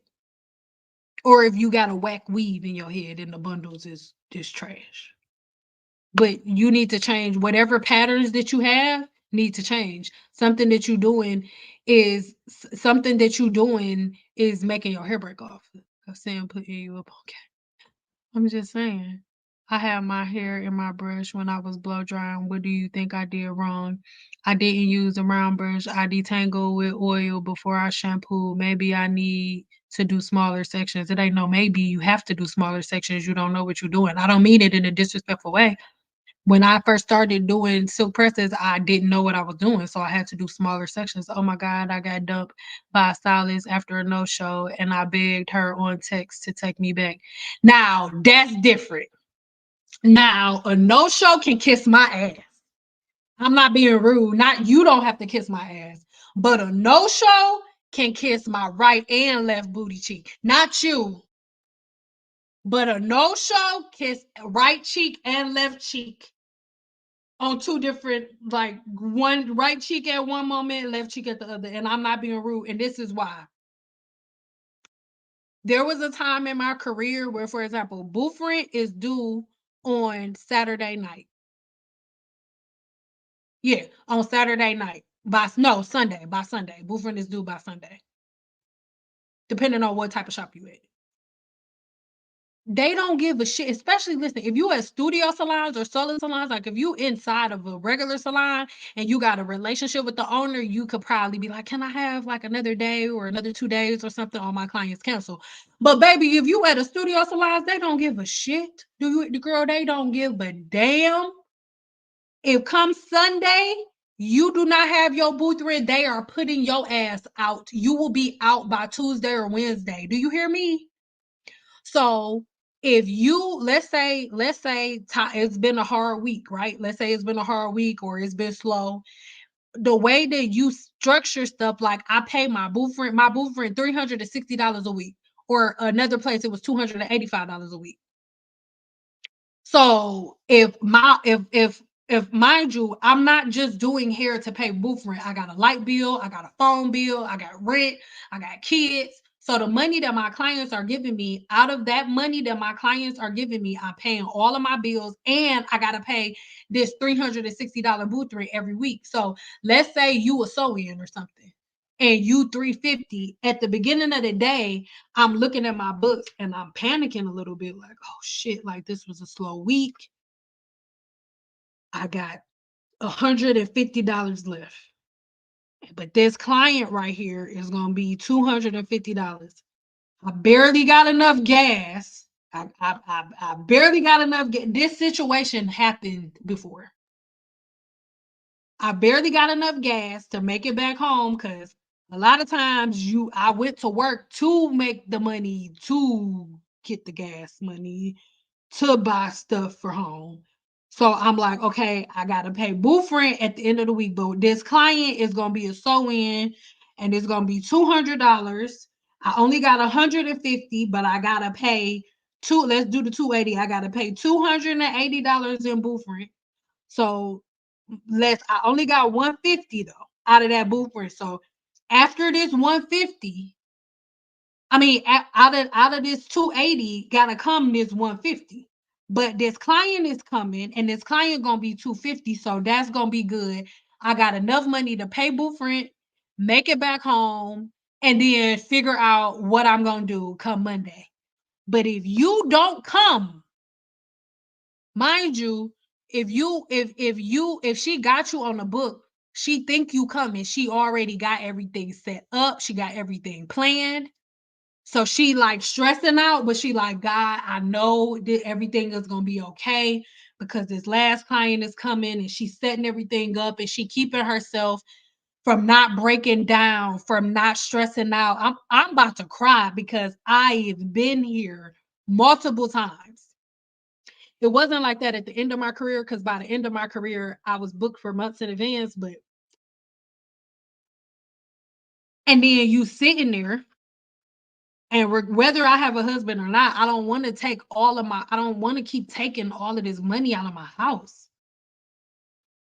So I'm like, okay, I got 150, my booth rent 280. Okay, I'm had a difference left after this 250. Okay. And then I'm just sitting there waiting. I'm like, God, I'm okay. And I'm dancing like, God, I'm okay. Thank you, Lord. Thank you. Oh God, thank you. Thank you. Thank you. I'm not stressed out. I don't have to be worried about getting put out. And then your appointment at 3:00. And then 3:00 come and then they leave.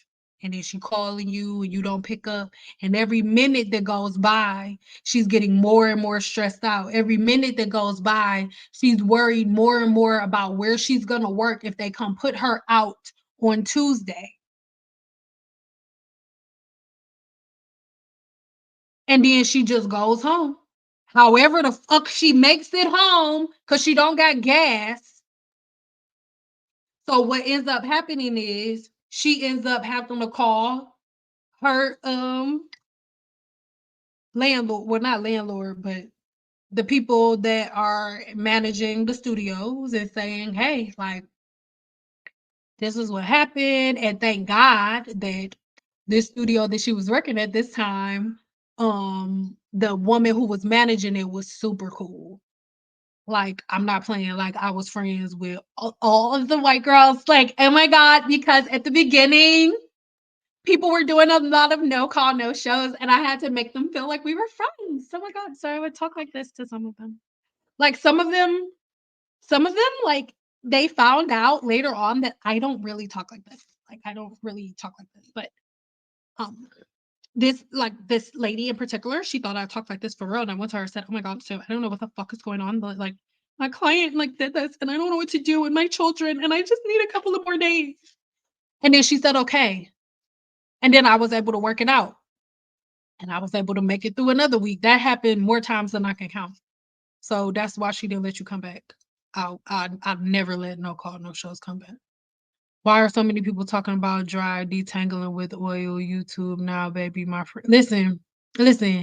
That's why I love y'all so much, but that's why I give as many solutions. We about to get off of here. We've been on here over 3 hours. That's why I give my solutions the way that I give my solutions, y'all, because like I want to do my 7-day challenge publicly. I'm not doing my 7-day challenge publicly. Like everything that I say, they take and make it seem like they the first ones that came up with it. Wasn't nobody talking about Olaplex. Wasn't nobody talking about porosity. Wasn't nobody talking about oil detangling, and it's okay. But nobody's stealing anything else from me. My website is something that I own. I own my website. So this my 7-day challenge. Somebody steal my 7-day challenge, baby. We going to court. Simple Apothecary LLC. The 7-day challenge is property of Simple Apothecary LLC.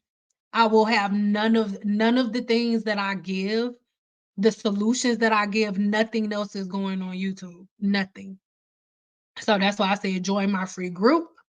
Because when you join my free group, I know exactly who let it out. It's not even a big deal. It's not a big deal. So I love y'all, but on my website, my 7-day challenge, ebooks, all of that. Like I got you. I got information on that. But here on YouTube, no. The videos that I post and these lives is as much detail as I'm giving. Anything outside of that, 7-day challenge, ebooks, the groups in my because my groups on my website are private. And then the 7-day challenge, once you take the 7-day challenge, I thought that was my cup. Once you take the 7-day challenge, you have lifetime access to my group. So you can come and ask questions like this in the group privately, and I'll answer them because I'm not worried about nobody taking my information. I retired earlier. If Kendra would be okay for all hair types, yes. Yes, yes, yes. Every hair type, all hair types. The only product on the market that is not for everybody, the only product lines that I tell y'all about that are not for everybody are y'all Team Natural products that are for 4C. No, Biolage, Kimra, It's a 10. Did I say Biolage already? Joyco, Paul Mitchell are for everybody. It's only the Team Natural community that segregated hair care. Segregation ended, but Team Natural brought segregation back to hair care. Segregation was never there. Segregation was never there. There have always been products for Black women in Sally's and everywhere. Always. Always. How do you feel about? Oh, I answered that. Okay, thank you so much for the information. I fussed at my 12-year-old daughter blow drying her hair so much. You just remind me of that oil pressing people do look like girl. Ooh.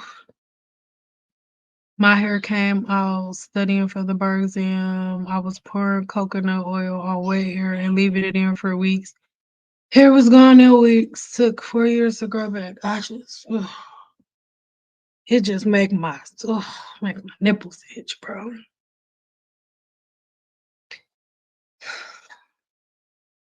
I'm so in awe with you. Why my 9-year-old son repeat what you say, and we have discussions with me and his girlfriend better together. He loves to say 30% absorption of all products. Listen to me, and listen, that's what I'm talking about. Listen. Hey, Trina, listen. Not you. This ain't going to you. I'm not here for the older people who are stuck in their ways.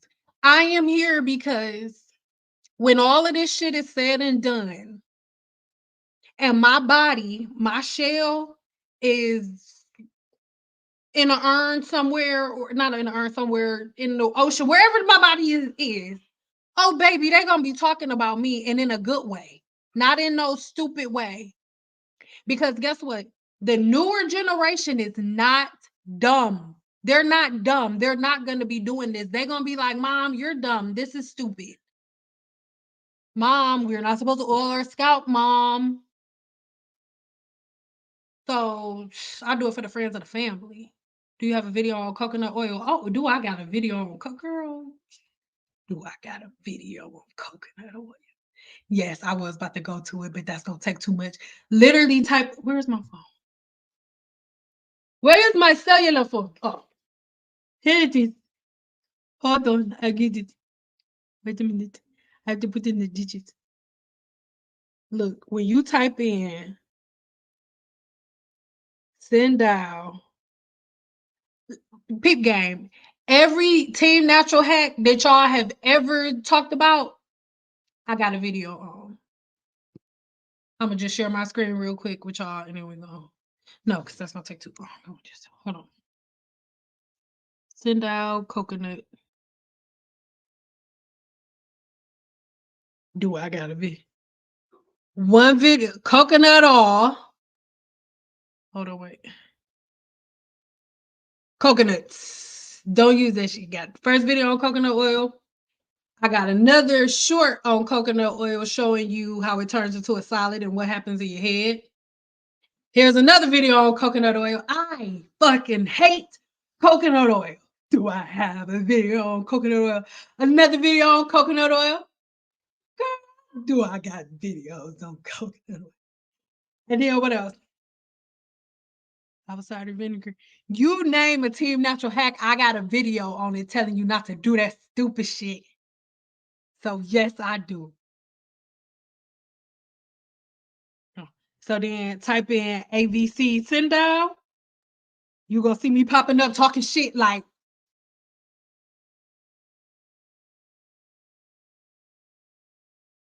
avocado. I mean avocado. There we go. Apple cider vinegar. Another apple cider vinegar. Another apple cider vinegar.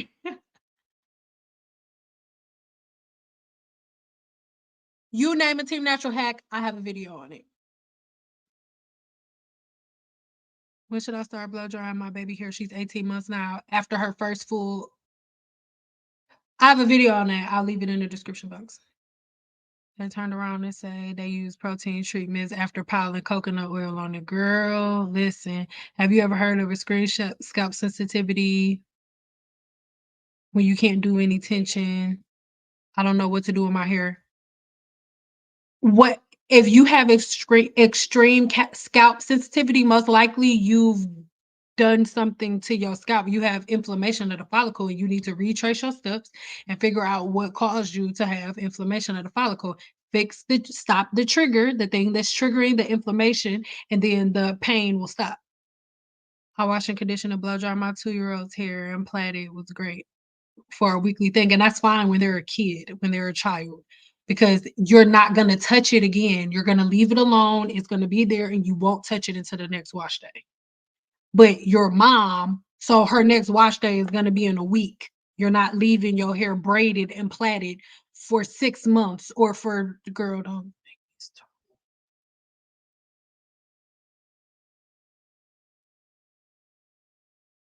Oh, other symptoms. I just can't take tension at all. Nothing. You would have to book a consultation because I need to know way more about you because and I'm not being rude, but whenever I do consultations, we normally use the whole hour and sometimes we go over because I asked a lot of questions because this is the thing. I'm not being rude, but every woman that I do a consultation with has forgotten about her trigger. My client today, no, yesterday, my client yesterday forgot her trigger. So she said the same thing you do. Oh, no symptoms. I don't do nothing. I don't put nothing on my hair. All I do is this. And then the more we talk, I found out that 2 years ago, you had a routine for about a month or about 2 weeks where you were putting oil on the scalp. And then you saw a little white bump pop up. Boom, we got it. Folliculitis. It's the same bacteria that causes a staph infection. And sometimes it lays dormant within the scalp and it just causes pain and soreness. But I don't know that. And I cannot answer these questions without knowing more about y'all. So if y'all need help like that, book a one-on-one. I can't do tension either. Pay money for Senegalese twist. And then the thing is, if there's nothing, but like I said, I just need to know more about you because if there's nothing wrong everybody can't do every style. That's another reason I hate the Team Natural community, because they make y'all think, oh, I can do this. My hair is curly. Like, girl, thank you. It's actually not tangled. I just refrain and ask about, in general, hair care switching from natural to relaxed. Do you recommend more protein treatment or more moisture? I got a video on that. For the most part, every Team Natural thing that you can think of, I've already made a video about. I've been against it my entire career. So, look, I'm not being an asshole. Moisture, moisture overload, moisture overload.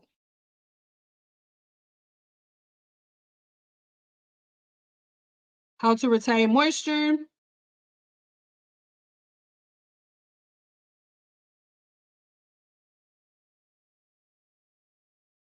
How to retain moisture. You don't need a moisturizer.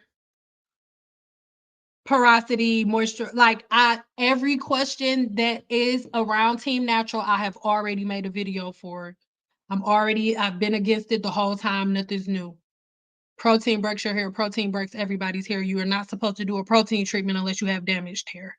Protein treatments are not something that everybody's supposed to do. Team Natural told you to do that because they don't know better, because they don't do hair. Maybe is why it's never suggested protein. Yeah. The only people who are always telling y'all to do protein treatments are people who are on YouTube, and they doing it because they don't know what the fuck they're talking about. They wouldn't know the pros and the cons because they don't know what they're talking about. So of course they're not going to know those things. Like, why? How would they know that? Hi, this is my first time listening to you. I haven't been getting a trim. My hair is thinning and I have bald spots. Can you tell me what I need to do? When is the last? You have to book a one-on-one consultation. I love you, but you're gonna have to book a one-on-one consultation because I need to know way more about you. It could be so many different things. If you never get trims, rewind this to the very beginning. I explained. I'm not smiling because of you. Rewind this to the very beginning. I explained how split ends lead to different forms of alopecia and balding. I explained that at the very beginning. So you're gonna have to go to the beginning and then listen to what I said after that. Yes, you can still say. I've never been Team Natural, thank God. Hello, how do I fix the breakage in the back and the middle? I need to listen. If your hair is broken, if it's balding, if it's sore, you have to book a consultation. I do not know. They're like, Team Natural made y'all think this is happening. What do I do? And they're like, all you gotta do is put some rice nipple juice on it and it'll be good. It's bullshit. Hair doesn't work like that. I need to know the trigger right now. Whatever you're dealing with, whether if it's breakage, it's a hair shaft disorder. If it's something with your scalp, it's a scalp or follicle disorder. That is the end. That is the end. But before you got to the end, there was inflammation. And before the inflammation or the breakage, there was a trigger. I need to find the trigger, and I cannot find any of y'all's triggers here. If you want to know, book a one-on-one. Everybody that books a one-on-one with me gets results. If you listen, I've been on here with y'all for almost 4 hours. That's as much of myself as I'm giving away for free. Everything else, y'all got to book a one-on-one. I love you, but hey, girl, I love y'all. I'm not answering no questions about that. I'm sorry. Food goes in your stomach, not in your hair. Stop putting food in your hair. That's all I got to say. No, I do not. I'm not giving nobody consult. I'm putting no food in their hair. Your scalp doesn't need a moisturizer. Did you see this? How do you moisturize your hair? Keep your scalp clean so the natural oil that's coming out of your follicle can make it out. You don't need a moisturizer. You have a built-in moisturizer right now. You have a built-in moisturizer in your body right now. It's called the sebaceous gland. How do I moisturize my scalp when it's dry without using oil? Don't use oil. Keep your scalp clean and sebum. The natural oil that's in your scalp gonna come out and cover your scalp, and your scalp not gonna be dry no more. Keep your scalp clean. It's just that simple. Turn into a fruit bowl. Yes, turn it into a damn fruit ball.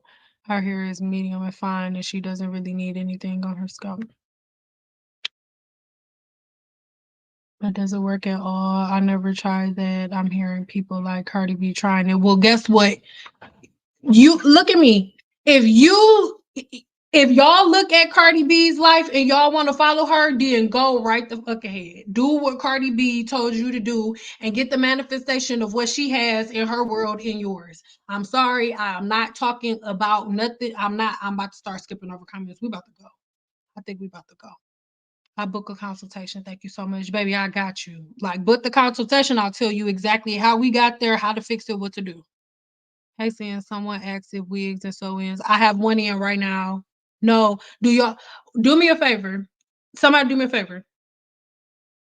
When y'all get done, Love Island.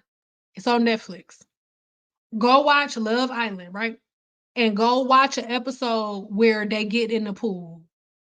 You're going to see beaded extensions. You're going to see tape in extensions. You're going to see clip ins. Every woman of every race on that show has a different form of extensions in. Every last one. Every last one.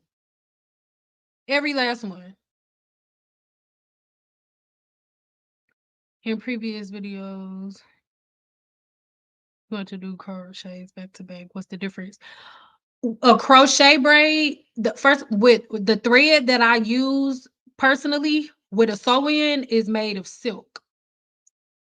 And it's a little itty bitty thread that is wrapped around my hair in a very, very specific way. When you have locks, crochets, my love, I'm not being rude.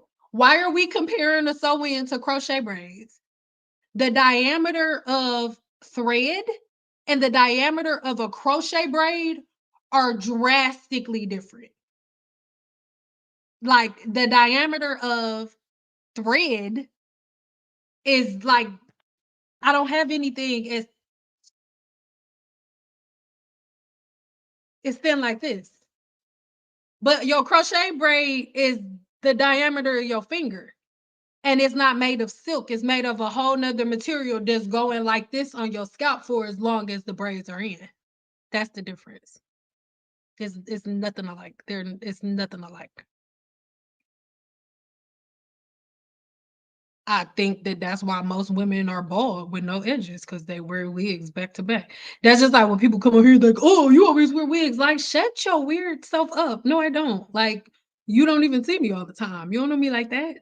And guess what? As soon as I get off of here with y'all, I'm taking this shit off. My water bottle is right there. And I'm gonna spray my cotton ball with water and I'm gonna go over this real quick. Cause it's just some got to be. And then I'm taking this shit off and combing my hair and I'm gonna walk. Mm-hmm. I would never follow. Y'all deserve whatever y'all get. Go ahead, follow what I mean. Cardi put the pussy on offset. So does everybody else. I only mentioned avocado mask because the person above mentioned it. Listen to me. Stop following the leader because I'm gonna start. I swear I'm ignoring. Don't do that because I ignored whoever that was. If somebody asks, I see everything that y'all see. As I'm looking over here, I'm going past questions, and I saw her question about avocados and fucking bananas, and I ignored her. And then you came and asked the same question, and it irritated me. Don't go re-saying the stupid stuff that people say. I'm ignoring the stupid stuff.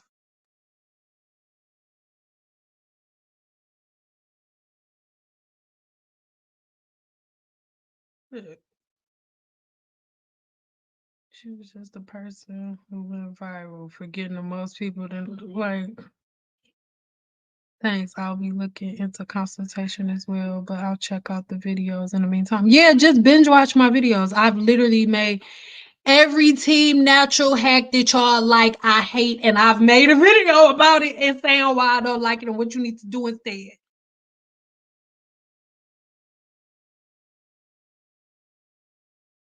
Yeah, don't even ask her. Don't be having conversations about no. We no. No, this is not the channel. I want Team Natural people to be like, I don't like Sam's channel because the girls over there, they don't put food in their hair or nothing. They don't even like smelling like pickle juice. They talking about, oh, you only supposed to smell like pickle juice if you at Jason's Deli. Like, what if I like the way Jason's Deli smell and I want to walk around smelling like Jason's Deli? Like, okay, that's what I want them to say. Shit, like, be like, I don't like them over there. They think they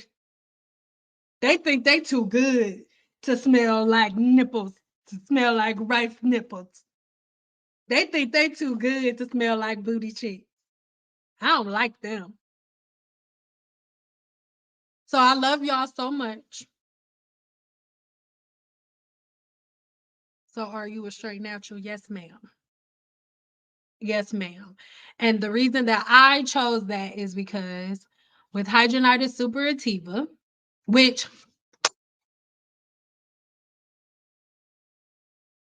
I think I got some stuff figured out.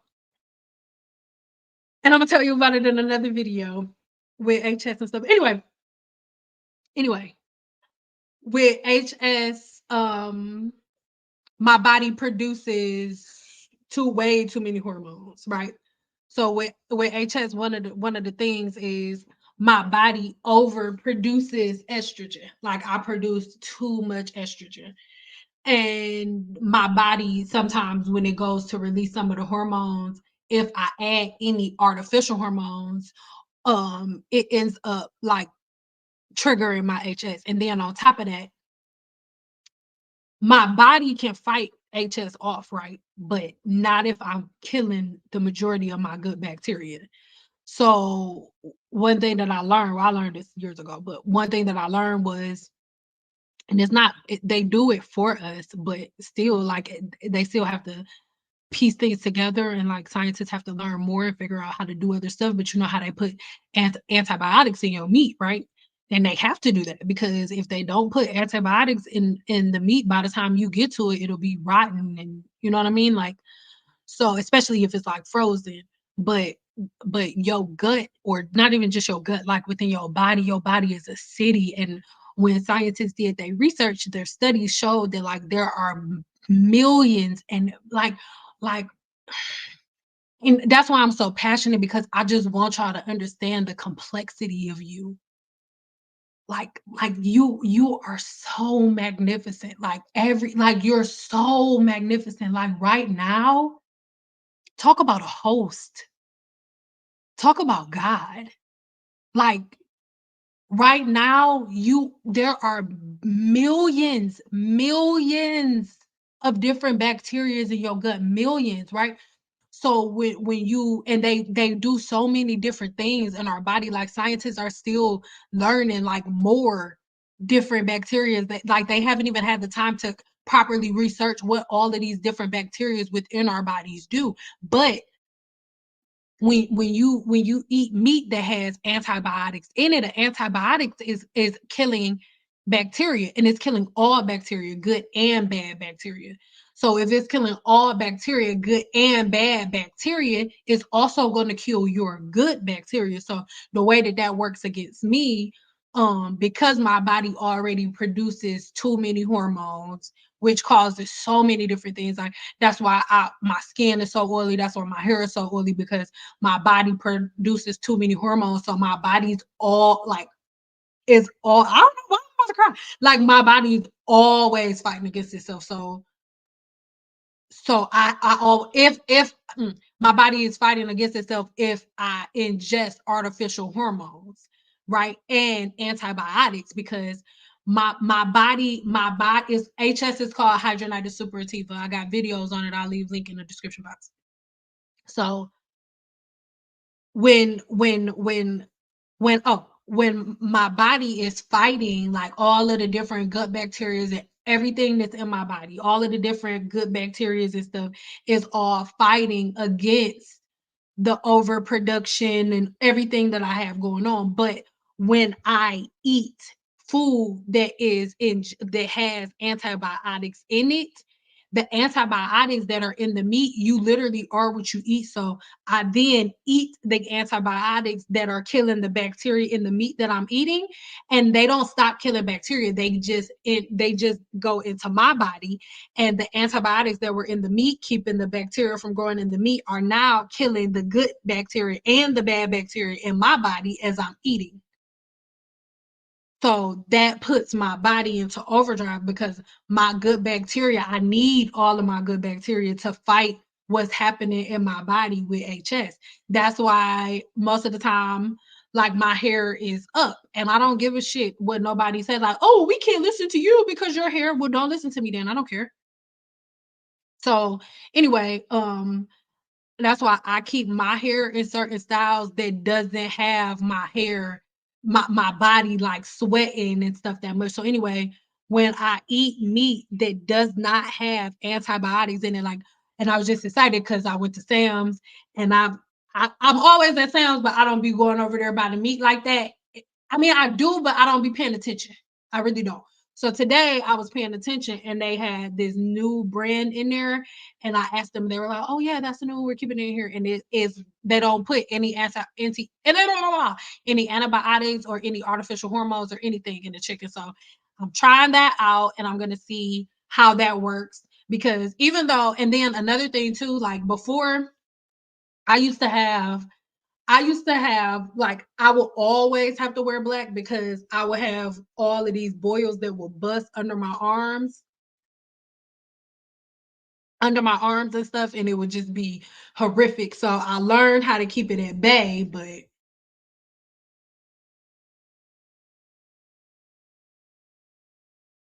yeah, so I am that's something that I want y'all to all think about too with y'all good challenge. How can I get your 7-day challenge? Go so I'm ghetto and I didn't do the description box on this video yet, so don't judge me, but go to literally any video, but this one, like any live, any of my like actual video, like talking head videos or whatever, and go to the description box and then click on the button and it's gonna say go to my 7-day challenge and it'll take you straight there. And then my website is scrolling across the bottom. If you go over to my website, the first thing you're gonna see at the top is a button that say join the 7-day challenge, and then click on it and it'll go right to it. And the challenge is $100 to start, but we do financing through Sizzle. So you can start the 7-day challenge for like $20 and you just do 4 payments.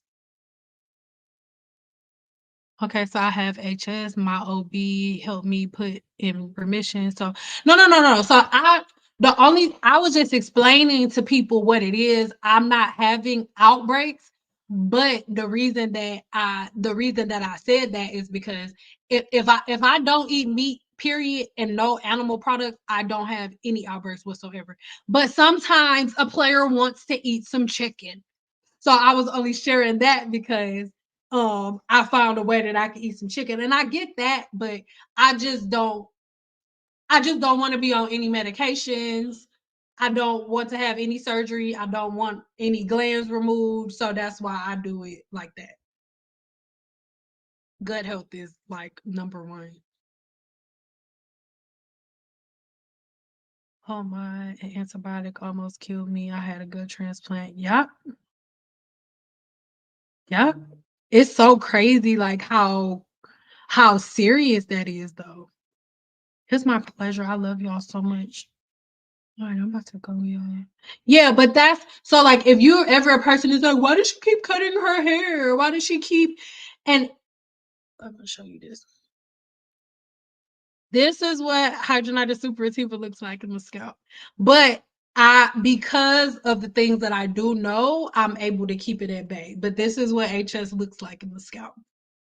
Everybody doesn't have it in the scalp, but yeah. Yeah. And that little yellow thing, they're like doing the test. But this is how HS looks in the scalp. It comes everywhere, all over the body, everywhere sweat glands are.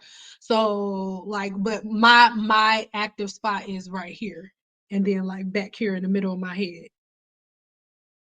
But that's why when I cut my hair, I like for my hair to be like in a V shape where it's shorter on the sides and longer in the back because my spot is right here and right here. So if I have my hair cut short in a V, it's shorter on the side. So if an outbreak comes, I can cut it off and you won't even notice anything. And then if an outbreak comes in the middle, I already have layers, so you won't be able to tell. It's already shorter at the top at that length because I have layers. So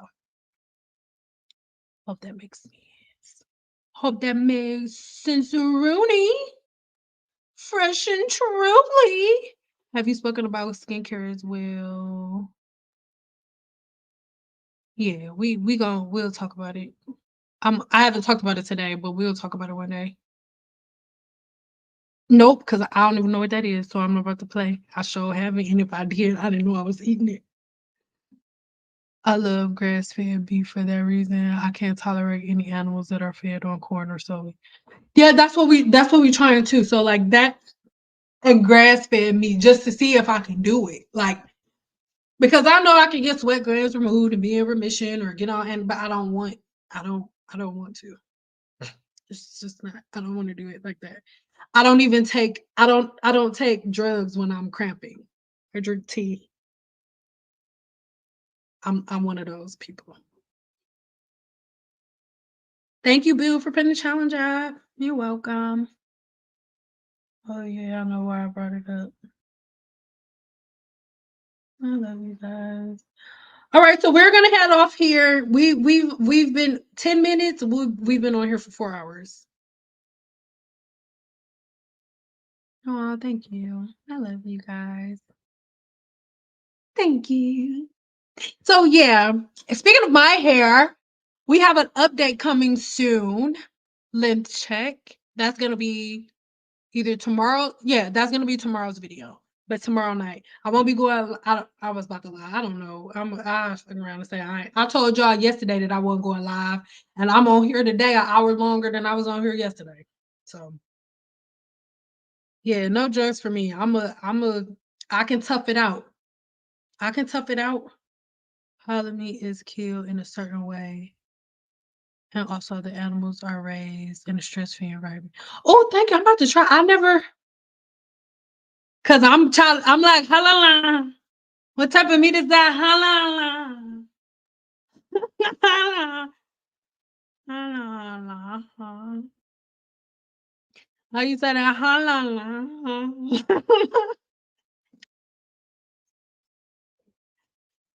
You know it's time for me to go because I start being childish, and then I'm gonna offend somebody because that's somebody's culture, and I'm talking about some halala.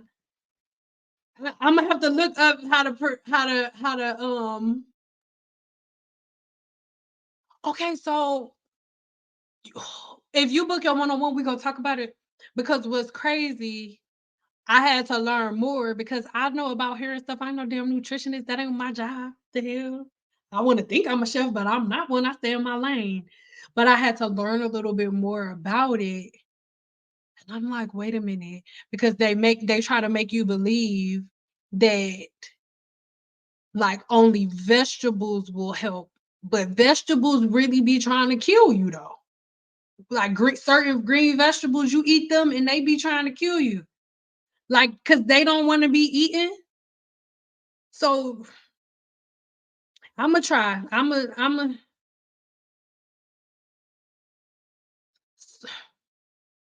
But for real, like when I read it, like for real, like certain green vegetables, like it's a certain thing that they put out. I'll do the video. I'm not. If I say it right now, the word is escaping me. I've been talking for too long, and it's just. But it's a certain thing that it lets out, and it basically attacks the lining of your gut, and it makes holes within the lining of your gut. It's like a defense mechanism. Like plants don't really want to be. They be like. So I'ma look, and I thought about it. I was like, y'all know what made me feel bad about eating chickens because animals be eating the shit out of each other. Animals will kill the hell out of each other. Deers be in there talking. They be like, "Yeah, did you treat them niggas was crazy? Oh shit, that nigga crazy over there." And then the lion come. And they will get the fuck on. You ain't never seen no deer or no antelope trying to keep their kids. They will leave their damn kids. They be like, you better bring Animals eat the hell out of each other, so you're not gonna make me feel bad. I love you. I love you guys so much. Yes, please watch from the beginning. And let me tell you something. This was my last time reacting to negative comments. And I'm very grateful that these were not ones that were even, I'm low-key irritated that they were that lame. That was easy work. Easy work. Like, what? That was easy work. But from now on, so if you watching this on replay and you make a nasty comment like that, make sure you put "bye girl" at the end, because when I see it, I will be blocking you and you will never see my page again unless you make a page unless you look at me from your boyfriend phone. Have to try it for 30 to 90 days for best results. No. I definitely understand that. But girl, listen, I bought about $80 worth of chicken today. I mean, not chicken, meat. I bought about $80 worth of meat today. That's how damn excited I was that it was free from antibiotics. I spent too much damn money. I spent almost $200 at Sam's this morning. That's why I said I'm gonna get back to America, and maybe America get back to me because I spent too much money at Sam's this morning. So anyway,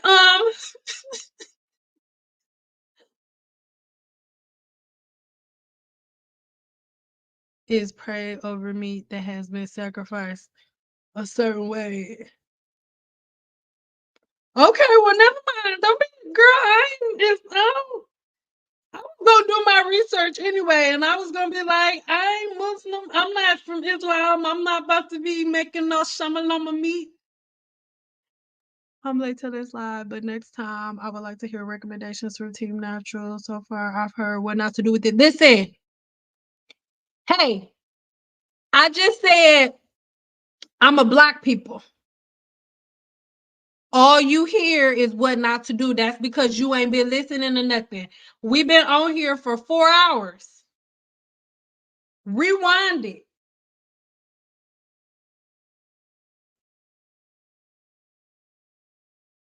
I don't got no more patience left. It left 3 hours ago, and I made it. I did a good job. Now, I did a good job. See, you see, see. I don't care. You said you was late, bro. Listen, that's not an excuse, my nigga. When you walk in the room, and it's already a bunch of people there, you can't just walk in the room and be like, hey, y'all motherfuckers catch me up on what y'all been talking about. I know I'm 3 hours late in this bitch, but stop everything y'all talking about. Start that shit over and remind me, because every time I need y'all to remind me of stuff. Catch me up. Answer this question for me, and I need you to answer for me, because every time you talking, all I hear about you, every time I hear, no, actually, I'm about to read it. Every time I hear you talking about something, you always telling me what not to do. So can you make a video telling me what to do, because you always talking about what not to do? I'm trying to figure out in what world, in what realm can you talk to somebody like that and then they're going to do something for you? Read, stop screaming. When we get off of here, I'm blocking you. This is a good thing. I'm so glad. Oh, Lord. Shamanana. Making my way downtown. Walking fast, pieces past, and I'm homebound. And you late, so you don't know why I'm walking around in a circle. When you go to no, you actually are not going to get a chance to go to the beginning, because I'm blocking you. So you probably won't even have a chance to go to the beginning and watch the video. Because this whole, actually, I'm going to wait until tomorrow. Hold on, let me take a screenshot of your face. I mean, not your face, your comment. Okay, so tomorrow I'm blocking you, because this is what I'm talking about. And goddamn it, I didn't make it fucking 4 hours without yelling. And then we come in here And then here come the bullshit. Listen, I'm blocking you. And that's what I'm talking about. Y'all do not know how to talk to each other. In the days of y'all being able to hide behind social media and talk to anybody, however the fuck y'all want to talk to them, is over. Do you understand me? If you won't walk up to me and talk to me like that, don't talk to me like that on here. Period. Period. Period. I don't care. If you were in person, if we were in person, you would not walk up to me talking about, can you explain to me what a team natural can do? Because I hear you talking about what not to do, but you don't never tell nobody what they should actually do. I would be like, girl, if you don't get the fuck out of my face. So why do you think that you're going to get a different seeing today than what you would get in person? Y'all need to learn how to talk to people the way that y'all want to be talked to. I'm not tolerating women like you. Period. Point blank, period. Welcome to the block party, sis. I'm done with women like you. Done. There is a way that you talk to people. Now, the proper way for you to say what you said was this. Hey, Stan, I'm kind of late. And I'm a little confused because I know you said not to do this, but can you give me like some different things to do? And Stan, I'm like, girl, yes. And you know how I know that that's what you should do? Because it's only 78 people in here now because we've been on here for 4 hours, but there were multiple women that asked the same question that you asked, but they did it with respect. I don't know who y'all think y'all are, but I will teach y'all today. And the rest of people are done messing with y'all. We do not have to walk on eggshells around disrespectful ass women. It's over. Y'all will be held accountable for the shit that comes out of y'all mouth. And my daughter's generation will be nothing like y'all because the women like y'all and women like me will be separate. And see, the reason that y'all feel so comfortable talking shit to people is because people are not comfortable doing what I'm doing, and I don't have a problem with it. Let's do it. Because if more people put y'all in y'all place, y'all would stop talking out the side of y'all neck. Because where I'm from, don't nobody come up to you talking shit to you because they know that you will get your shit rocked. So you show people respect. It ain't no different on social media. My husband say that to me all the time. It's about your delivery. You did not have to say it to me like that. You didn't. Because I'm not obligated to do nothing for you. Nothing. I don't owe you shit. So if I only tell you what not to do, that's fine because you didn't pay me shit to tell you what to do in the first place. So to make a comment as if I owe you something is retarded. I'm sorry, y'all don't like that word, and I've been saying it since I was little. It's dumb. And what's even dumber is for you to think that you can say whatever you want to say to somebody and somebody gonna still do something for you. I ain't doing shit for nobody who don't know how to talk. We've been in here for 4 hours.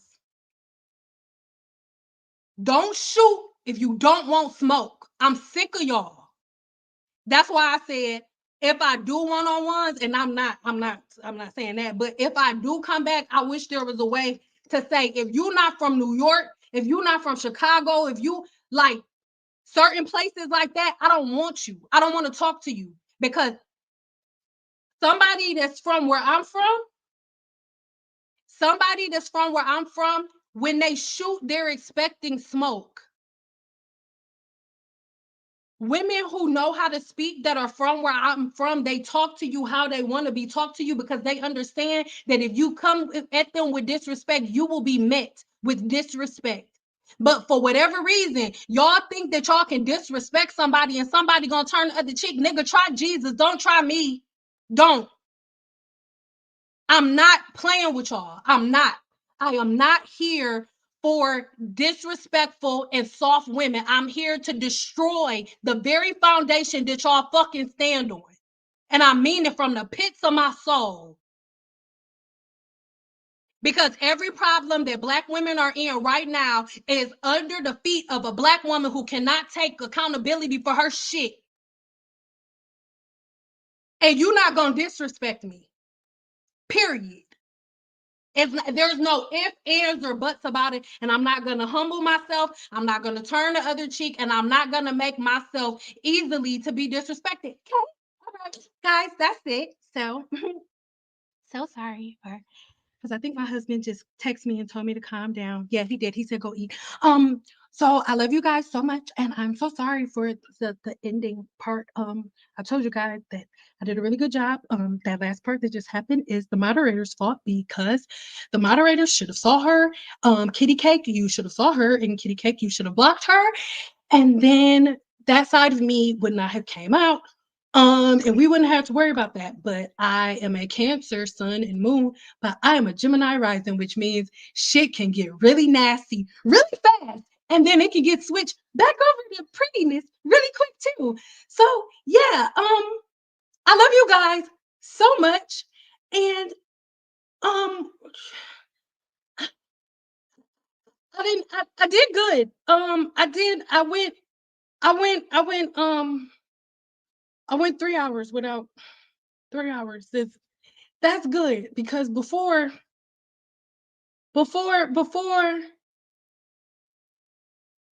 oh, I see. Oh, my bad. Okay, well, you in trouble. Sorry, kitty cat. So it's just, I love you. So don't be mad at me, guys. Don't be mad at me. Before I go, I just need to feel better because I'm not gonna feel better if I leave yelling and I don't get confirmation. Can y'all give me threes if y'all okay? I'm so sorry. I'm so sorry. While I'm waiting for the threes, I'm so sorry. And I really tried for almost fucking 4 hours. I kept Detroit sand in my pocket. I tried really hard. And and I'm okay. I'm not upset. I'm okay. Like when Detroit sand comes out, I'm not mad. I'm not upset. It's just be like, this would be happening. I'm gonna just say this and I'm gonna go. I swear to God, this would be happening. I was sitting here like I got two sides. It's one side that's like, hi. And it's another side like, mm, we chilling, stay happy and shit. But let somebody say something. And I'm like, guys, relax. You, I was in the mirror today. Y'all think I'm bullshit. I was in the mirror. It's a mirror right here. I was in the mirror like, ghetto. I'm not calling you ghetto. It's okay, but not today. We're gonna be nice. That's why I was something no. But then I read that and it was like, who the fuck? And I couldn't stop it. I couldn't, I couldn't, I was trying. It was an out of body experience. My husband's right in there. I was like, I'm gonna get her in trouble. Like, not in trouble. But I was like, I was right. I was right. I was right there. I was doing good. And it just came out of nowhere. I was just like, who the fuck are you talking to? And I couldn't stop it. So thank you. Thank you. Okay. Okay.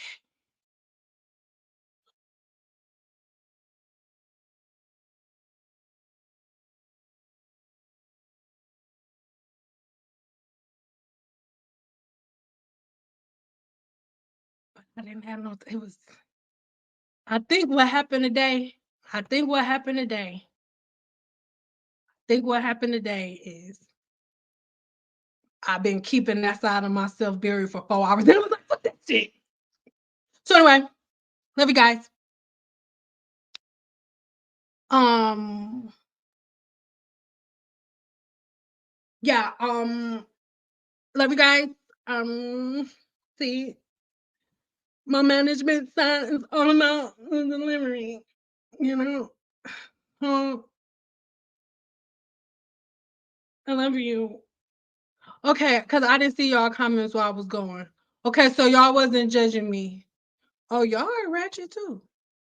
Oh, y'all ghetto too. That's what I'm saying. I'm goofy as hell. That's what I'm saying. Shit to me, nigga. I be chilling, bro. I'm just trying to stay black, bro. That's all I'm trying to do. I'm just trying to stay black and thick. What you mean? Like that's all I'm trying to do. All right. Okay. Yes, I'm hangry, so I'm gonna go before I'm gonna go. Did you block her, kitty cake? I love you. Thank you. Yes, I'm hangry. And I've been live for 4 hours and you wanna come talking shit to me because you late. Go put rice nipple juice in your hair. I don't give a shit. But anyway, I love you guys so much. Thank you for loving me for me because I have no desire to change. So yeah, see you guys later. Alligator. After a while.